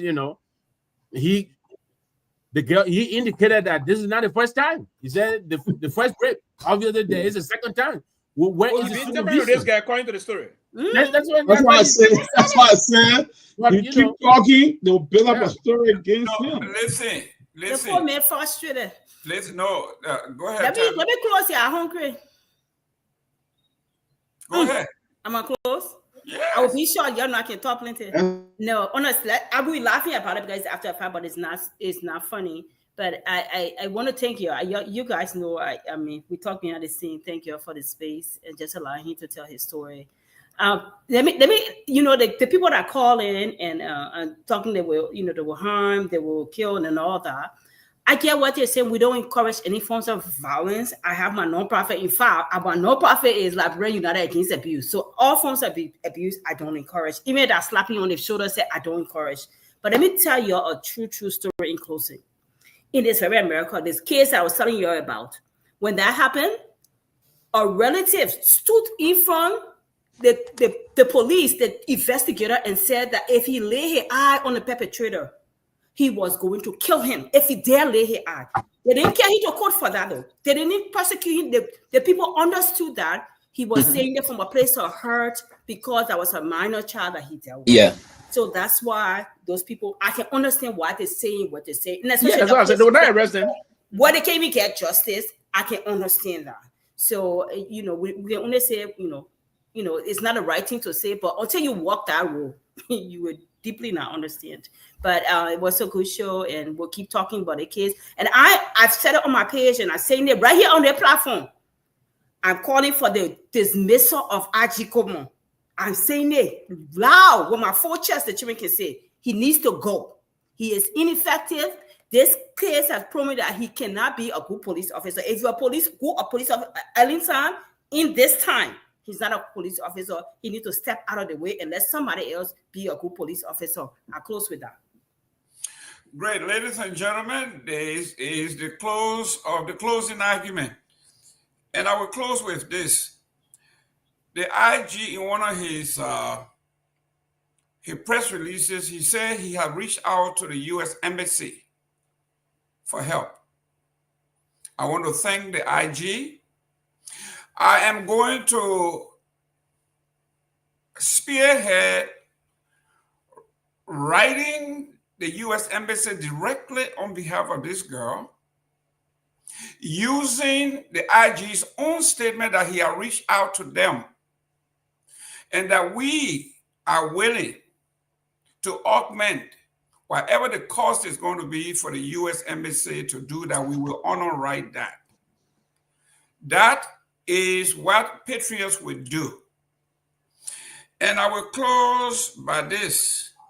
1957, Martin Luther King Jr. spoke, and he quoted, "Truth crushed to earth will rise again."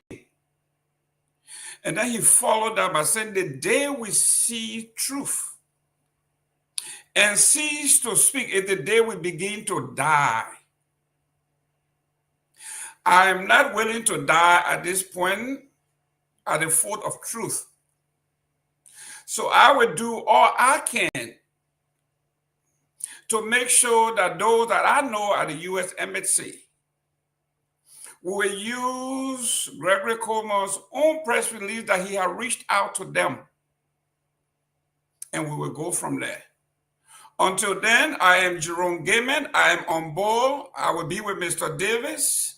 Whatever he wants me to do from this end, I will coordinate and do as much as I can to see to it that my 4 girls that are with me can depend on me as a father, that I will protect them as long as I have life in me. And I'm willing to adopt little Miss Davis at the age of 14. You have a father in me that will stand behind your father. You have an uncle in me that will stand by your father to see that we have this to a legal and logical conclusion. Until then, we see you tomorrow. We are all Liberians. We will fight. Amen. The boss is rushing because you want to go swallow. I want you to yes. Yeah, man. They may go swallow. That's very good. Guess what? This platform is the best, and we are going to see to it. That's it. So tell me, and all the women out there, let's take this. Let's run with it. Let's help Gregory Coleman. He has taken the case because we don't have DNA. He said to the U.S. Embassy, let's reach out to the U.S. Embassy. We are willing to honor right that, and let's move on. Thank you very much. And I'll see you. Yeah. No, Gayman, I just want to. I know you're done, but let me just recap. We'll see you the moment again, man. Go yeah. Go ahead. I want to follow my want to say something. But now recap. First of all, look, it was a great show, and we look forward to. Like people said to me today, by this show, the police now they are in defense now. They have the right. They have to come down and respond because they were brought to the examination board today. The names are there. People call. All the callers those that called, they all were not in favor of the police. So they have the right. They have to come and speak to this platform and treat the people through this platform. But with that said, let's keep on pushing and look forward to see how the case will come to an end. We'll not give it up. We'll continue to follow it. We'll dig deeper in this case. But before I land, let me recognize the CDC for the program on Saturday. We're not on Saturday, so we just want to recognize them. They did an extremely good job. by coming up in numbers and to do the groundbreaking ceremony. And I look forward to the CDC. Like I told you guys earlier, when I spoke to the former president today, he said the party will have the headquarters. They will be built. CDC will build the headquarters, and people will see, and they're determined to do it. And also concerned, while talking about him, about his health, I believe what he said. He told me he's healthy. He's told me that he's been training a lot, and they've been traveling. He has not rested, and people carrying the stories around and look and saying some of the worst things about the man's health. They have no, like, you know, nobody, you haven't seen the man's health record, but you're saying all these things about him.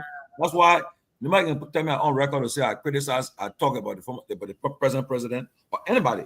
I don't do that stuff. I don't talk about people's health. Right. I don't wish somebody ill will. It's not a good thing. We are living beings. Anybody can be healthy tomorrow. You just say, what happened? The man just fell down and he dropped. So that's why you can't wish somebody and negative things on somebody's health. And I believe President Weah, I saw his video where he's training. He was training, and also he played basketball.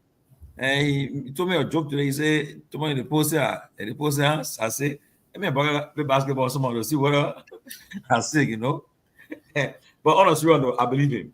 And the issue about him with wife, he said, if you're not had a woman could fall, and you fall, it will be a bad fall for her. That's why people saw him holding her. He said also when you sat down, he said, we are already done 3 songs and praise and worship. And the one that were playing, I enjoyed it. I sat down. So come on now. So he said, everything, I mean, I believe him. You know your own health. And I think he's training, and when you're training, you lose weight. I mean, people see me in Tomalin, you lost a lot of weight because I've been walking, I've been doing my stuff. I was big, I was 300 pounds before, but as you age, you want to take care of your health. Everybody trying to do it. So, and people going pretending on Facebook, I pray for the former president, pray for him, he looking good. Come on, man, stop that crap. You don't mean it from your heart. You wishing the man, you wishing him worse. You don't pretend. The man, you just come up with this story and say the man's sick. You get no evidence. Ain't wrong with it. So, I mean, just pray for our leaders, pray for everybody, you know. So, good show, guys. Good show. Chief, let me just say quickly, right? Sorry, Dr. Peabody. Look, President Weah, thank you. President Weah is a former athlete. You understand me? Some of us, we try a little bit of that. You know, if you play sport, you put your body beyond endurance, and usually as you age, it begins to show in your age. You know, I'm older than President Weah, you know, but you know he's a man of a certain age. Sometimes you get up before you get up. I thought you were in your 50s, Mr. Nagbe. I think in your 50s, though. No, I'm in my 60s, Chief. Wow, you're looking good. Yeah, I look better than Sylvester, you know.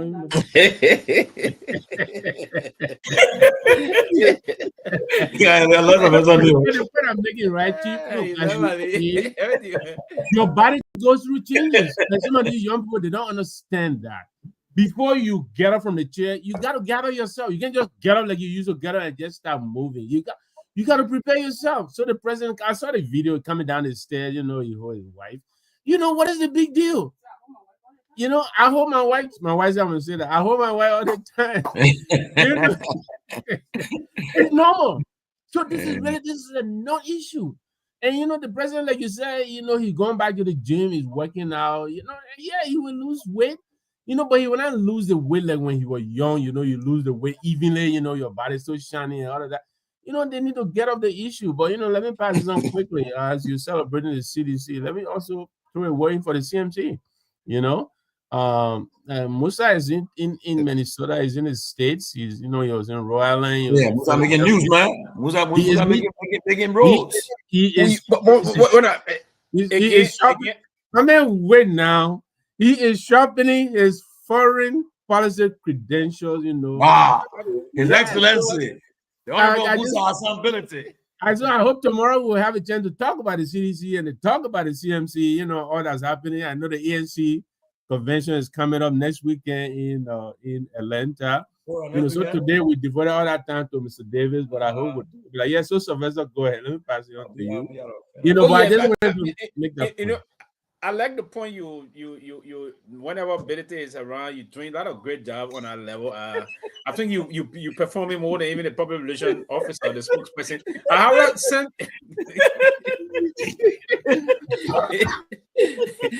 you're performing more than the spokesperson. I don't know if the spokesperson is trying to tender a resignation or she's tender, but the spokesperson is already inactive. What's the problem? You are performing one of the spokesperson. So I think, or I don't know if you're going to be the personal spokesperson to ability, saying some things. But unfortunately, you narrate the story very well. But just like you're not part of the, I don't know with this. What I sense in the Minnesota trip, most of the executive in the U.S. abandoned the political leader in this Minnesota case. I don't know why. So we need some explanation for that from the political. Because when you guys started, it was the budget. So yeah, it was so honeymoon period. You guys moving to Canada. You guys move here. You guys do this. You're going to this place, this place. But there's a rapid reduction of the appetite. So that is alternative news. I don't know if it's fake news, but that's alternative news. I can tell you this. I myself I almost bought my ticket, but you hear I'm sounding. I didn't even come on the show on Friday. I can't be this sick and go and spread the flu. You know. Yeah, I have. Mr. Gayman is not there. You can give me why Mr. Gayman to not there. Yeah, but you went out there. That's so cool. So I can tell you though. That nowhere the political leader should be when he traveled to America. The global chair, the chair should all be to be there. So there's no way to want to be in Minnesota. So that's why people are asking. It's important. But Mr. Nagbe is just a political man. You want to downplay it, but he knows very well if other players are going to be hitting on it, right? And let me say this. It doesn't add up in terms of even the diplomacy you use. It doesn't add up for the political leader alone to be left handling all his things. You're abandoned. Getting his own agenda and all those things, doing this. I thought, and to be very honest, you will be a very good spokesperson for the political leader and the CMC. Yes. Because you project you understand the language, how to go about the issue and all that. But Mr. Nagbe, the program in Minnesota, so far, I think that the largest turnout I've seen for the political organization in Become America, the largest turnout. Yeah, the turnout was pretty good. And all of y'all playing, that one you're playing different from that one, man. Simply one that. So listen. So that means with the exclusion of the leadership, then the turnout is good. With the leadership, then the tenor is low. That's not something to you. Are you done, Sylvester? No, I'm not saying that to me. So you have a point. The global chair was not present, the USA chair was not present, but there's a very good reason for that. But nowithstanding, so what's the reason behind that? We have I saw a Bible study program, bro. Bible study. What's the reason behind that? Bible study, Pewee. We have Midwestern. What's the reason behind that? In attendance, because we're planning. What a good reason. Because they're planning for another event over here before the political leader leaves, and but there were people who left even here on the East Coast. Ansu Douglas. There are a lot of guys who left here to join our team in Minnesota. But we were in constant contact and coordination with our team, and quite frankly, I agree. It was. Is the leader staying in town? He's still in. I think he's still in Minnesota, as far as I know, up to today. But he's on guest the week, man. He's coming back here on the East Coast, and I'll let the team know. Maybe he will put in an appearance before he even leaves. Yeah, we'll talk about what happened in Minnesota and also in Philadelphia and in Rhode Island and other places. He was in DC as well. I think that's something we can talk about. I'll encourage him to come on before he leaves. And lastly, before we leave, I want to also commend the foreign minister. I was just told that since 2009, she's the first Liberian foreign minister to have met a U.S. counterpart. Since Olubangi King did it 2009, she's the only one who have reached that level, and that's a big deal. Pewee is a foreign service guy. I'm sure he can expand. No, I think Gafan met the. No, what one of the shows tomorrow texting they say since 2009 Olubangi King. She made a record. I will check. Check it, but in recent time, recent time. No, but it's true. when Hillary was foreign service, she met with the whole Liberia foreign minister. She met with that person, and she even visited Liberia. So I give kudos to Madam Cyril Beslow Yanti, who's the Minister of Foreign Affairs and Dean of the Cabinet, and that's a big deal. And if you listen, if you look at the wordings, the content of the talks, it's centered around a lot of stuff in Liberia's interest, and talking about the visa issue.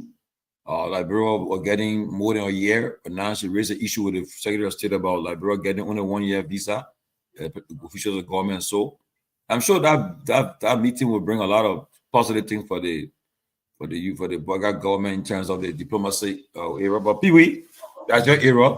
You can expand on what these meetings, you have sat on these meetings before, and I'm sure you know what these discussions are held. What usually comes out of the discussion? What is talked about? I just wanted to also add, Chief, and what makes this even more significant is that given the current sentiment in Washington, right, this current government has a very dim view of all the countries outside of the U.S., especially Africa, you know, and for the foreign minister to have made inways into this administration and meet Rubio, I think it's a really big deal. And you're right. I think she has to be given credit for that. We hope that the details of the talks will be coming, and Sylvester, he will probably be able to decipher some of the language that were in the communique. But I agree with you. This is a big deal, for them to have done what they did and to have secured a meeting with the U.S. Secretary of State. So congratulations to the Foreign Minister, Mr. Beslow, and the team.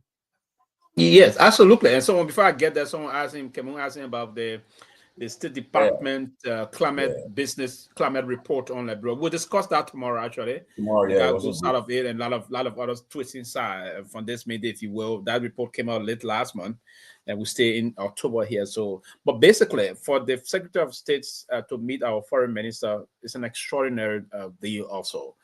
Politically, and in this country, the Secretary of State is the third-ranking higher government official in this nation. It's a very powerful country, and particularly the current Secretary of State is very also powerful. He's a current national security advisor to the president, and at the same time, Secretary of State of the United States. Two very powerful portfolio he's carrying. Now, so, Madam, this is one of the biggest win for this current foreign minister of Liberia to meet with Secretary of State Rubio and discuss national issue pertaining to our both nation relationship that have subsisted. The relationship between the two countries subsisted for many years, and I mean this is a mark. We hope that the government would tap, and the ministry and her team would tap. I mean the minister and her team would tap into this and push that to the level of our foreign policy objective to make some move in this and get a lot of things done. A lot of things now really play in our favor in terms of issuance of visa, for instance.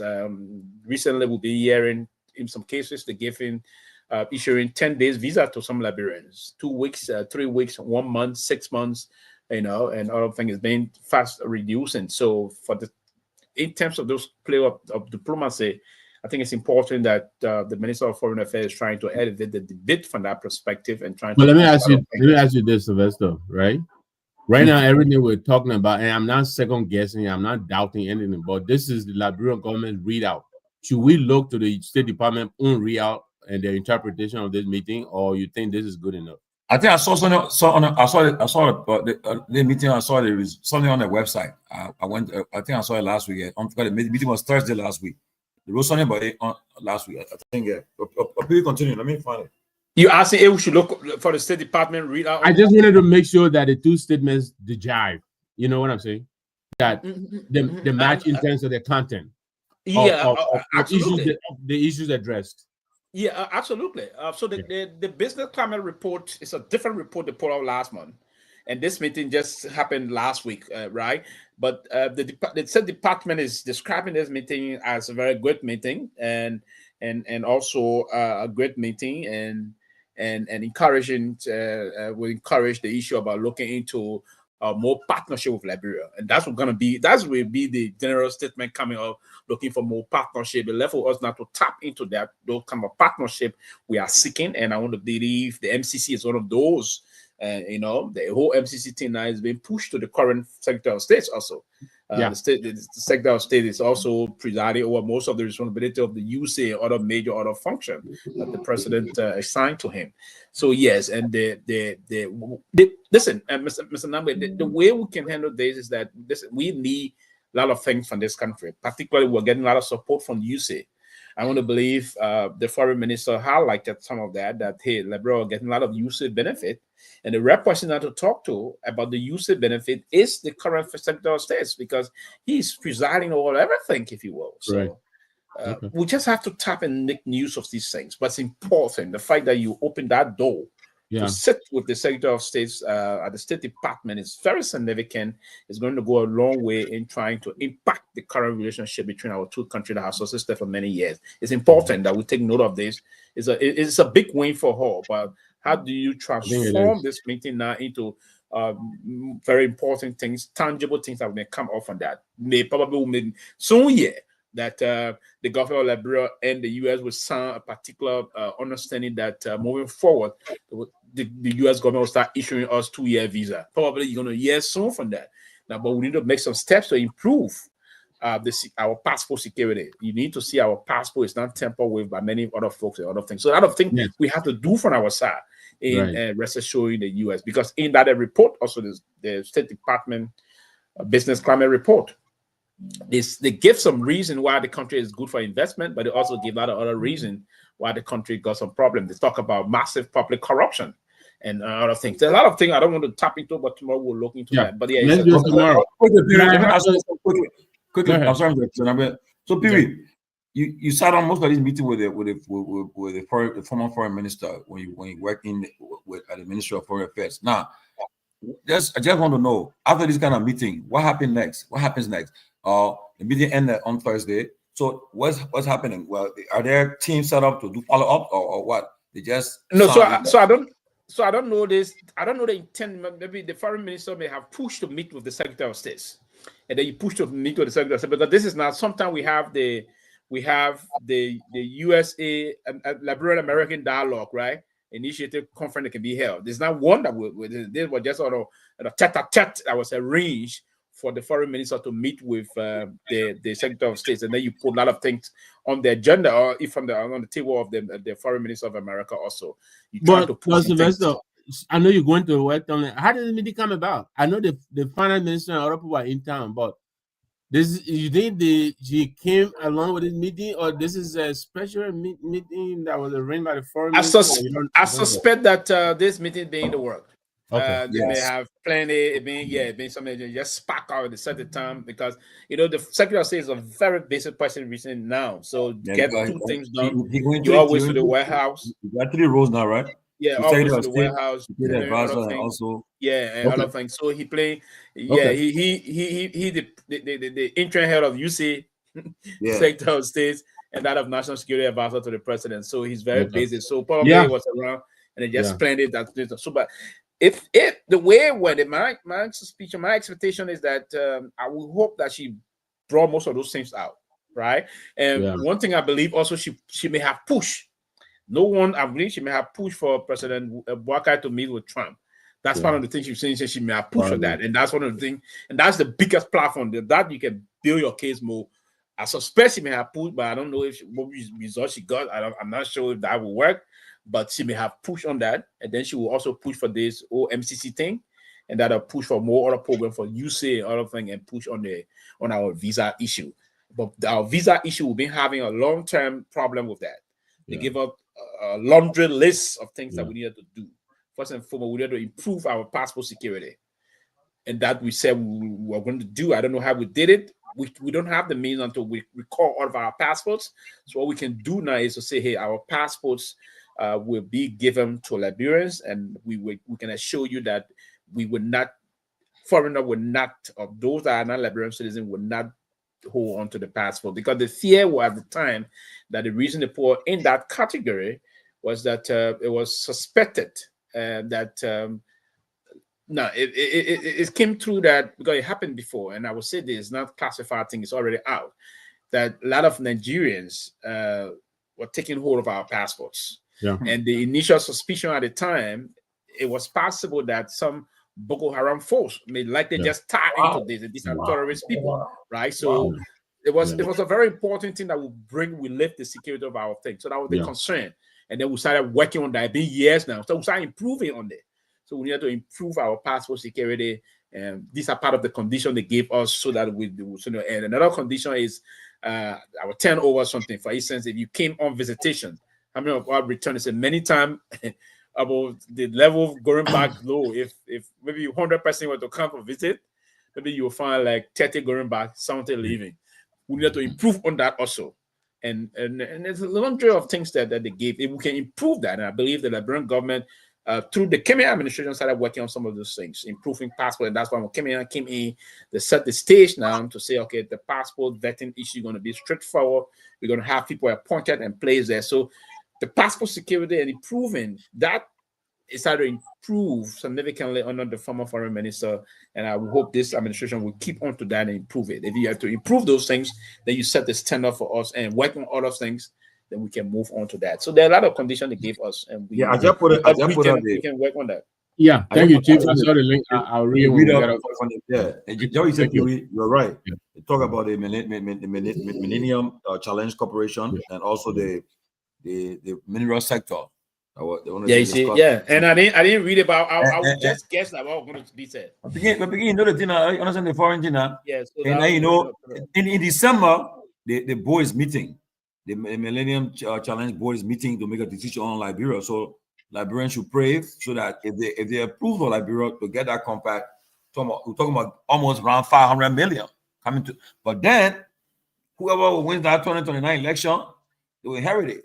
But with this meeting held by the foreign minister and the Secretary of State, Honorable Marco Rubio, it is of the thought process that they will approve this December thing. The compact. I'm with you on that too.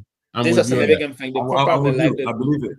And if that were to pass, trust me, then I mean the foreign minister will play a very significant role in that. Because the timing is very important of a meeting, of a very strategic call to meet the Secretary of State at this critical time. Yeah, and the board meeting in December. Almost a month and a half total. The deliberation in December is very important, significant. It's diplomatically timely. And in terms of diplomacy, you have, and that's where diplomats get involved into the kind of shuttle diplomacy, shuttling between capitals. You know, so she's shuttling. They it's called a shuttle diplomacy. Yeah, that shuttle diplomacy she's on now.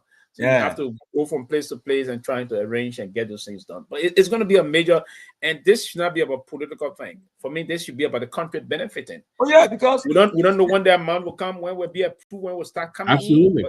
It will be from what I was told, if that money is approved, Liberia will not start seeing some of that money dropping around 2028. So now 2029 election, and I'm told that money that is very, very monitored. It's monitored highly. You know that money you never take your hands, but you have to get it. But Chief, you know, even if that money touch ground, once they approve, the UP will make money out of it. Of course. That's a big boost for them. They will make hair out of it. A big boost for them because a big boost for them. Honestly, big boost for them. Absolutely. You know, and when you and I hope I hope the foreign minister will continue in that way. Start going to other capitals because I always see foreign diplomacy in a way that you hardly home. I mean, I think as a foreign minister, you should hardly be home. You're always out there, you're on the move because you're trying to knock doors for your country, especially in European capitals. You know, they're always on the move. You know, that's why you see in America, the Secretary of State, he hardly in the country. For how many out? In the middle. So I mean, I thank God for it, and I look forward to our meeting. My final point on this will be, the Trump is the security concern the U.S. has. You know, Trump has been, I don't want to use the word negotiating because sometimes, you know, he's using, you know, I don't want to say coercion again, but he's making peace. I mean, he was in East Africa. You know, he brought DR Congo and what is it, Rwanda? Israel attacking Hamas. You know that, right? But you know, Chief, that Trump will force that. Look, what this guy did was He in a long time, he looked in Netanyahu's face and told him, if you don't do this, you're on your own. I mean, I was listening to some of the commentary, and he put Netanyahu in the position where he is forced to honor this peace agreement because Netanyahu himself depends on Trump. He himself is in trouble in Israel. He has a corruption and bribery charges, so he needs Trump. You understand me? For his own political, is existential for him. But let me ask you think what happening? What they're trying to do to this guy, to Maduro in Venezuela? You think it's fair? Even if it's a bipartisan Congress, a bipartisan position on it now, that they're not happy with that. They're saying, I heard Ron Paul talking, and he and Chris Berhan saying that they are not, like the U.S. government, the Congress is not in favor of regime change in Venezuela. Mass strike that is strike on the sea, they kill innocent fishermen. Yeah, and they're concerned about that. And I think this guy Hexer, he want Alan his son, he want to do something. Say he want be no action. Right.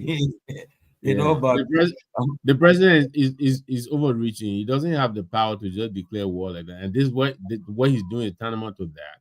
But more than that, you're right. To go, Venezuela, they tried that thing with Hugo Chavez, and for decades, it didn't work. There are a lot of things that need to put in place before you remove the head of that country. And Maduro is entrenched now. He's been there for a long time.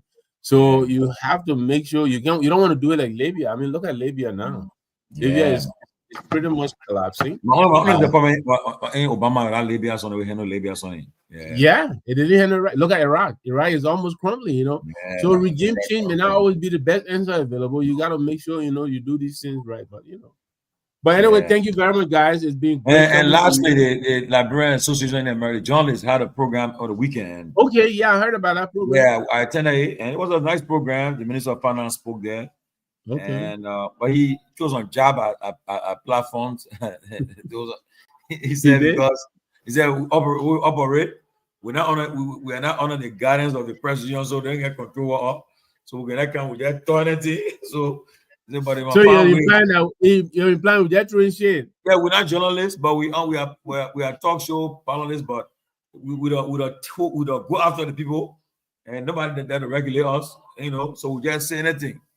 I'm sure you're talking to our other friend across the road. Yeah, of course. So, but because I know that those are arguments. Thanks for representing, man. Yeah. It's good for us to be around. Mr. Sandy is not the president anymore, is he? No, the president now is a new guy. I think Johnson, the different guy now. Yeah, had a new co-officer installed. Yeah. I know Burkina Shelton is vice president. Okay. Yeah, he's the vice president now. And I met the lady, the former LBS boss. She was there too. She was Liberia Liberty. Okay. Yeah. She served under the president. We are administration. Yeah. Okay. Yeah, it was a great program they had. Yeah. Great program they had. But that's good. That's it. Right. So. All right, guys. It's been great hanging out with you. Have a great evening. Yes. Okay. Yeah. We'll do it again tomorrow. Okay. Okay, man.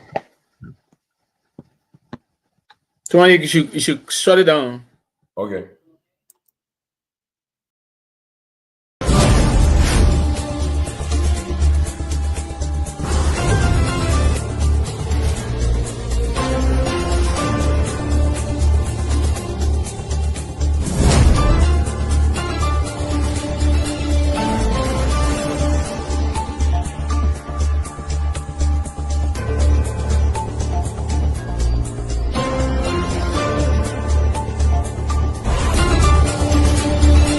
But did you hear the press conference of Seleke Kromah, the IG?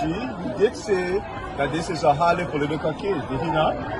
So you don't take the partisans' word for it, you take the IG's word for it. We elect on 85 irresponsible men what happened to our country. We elect on 85 irresponsible men to govern this country, not to be very irresponsible. Please place your left hand on the Bible being held by your wife, and you will kindly raise your right hand, sir, and repeat after me. All standing, please. I, Joseph Newman Boyka Sr.,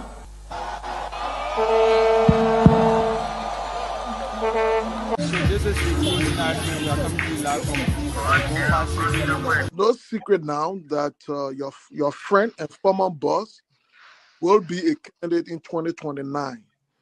With all of that you experience, all of that you know, and everything that you see unfolding in the country now, will you support him? Will you be part of the process? Will you give him the support? Do you think he can be a better president? So why you want to bring political Benin in it or not? Oh, but you political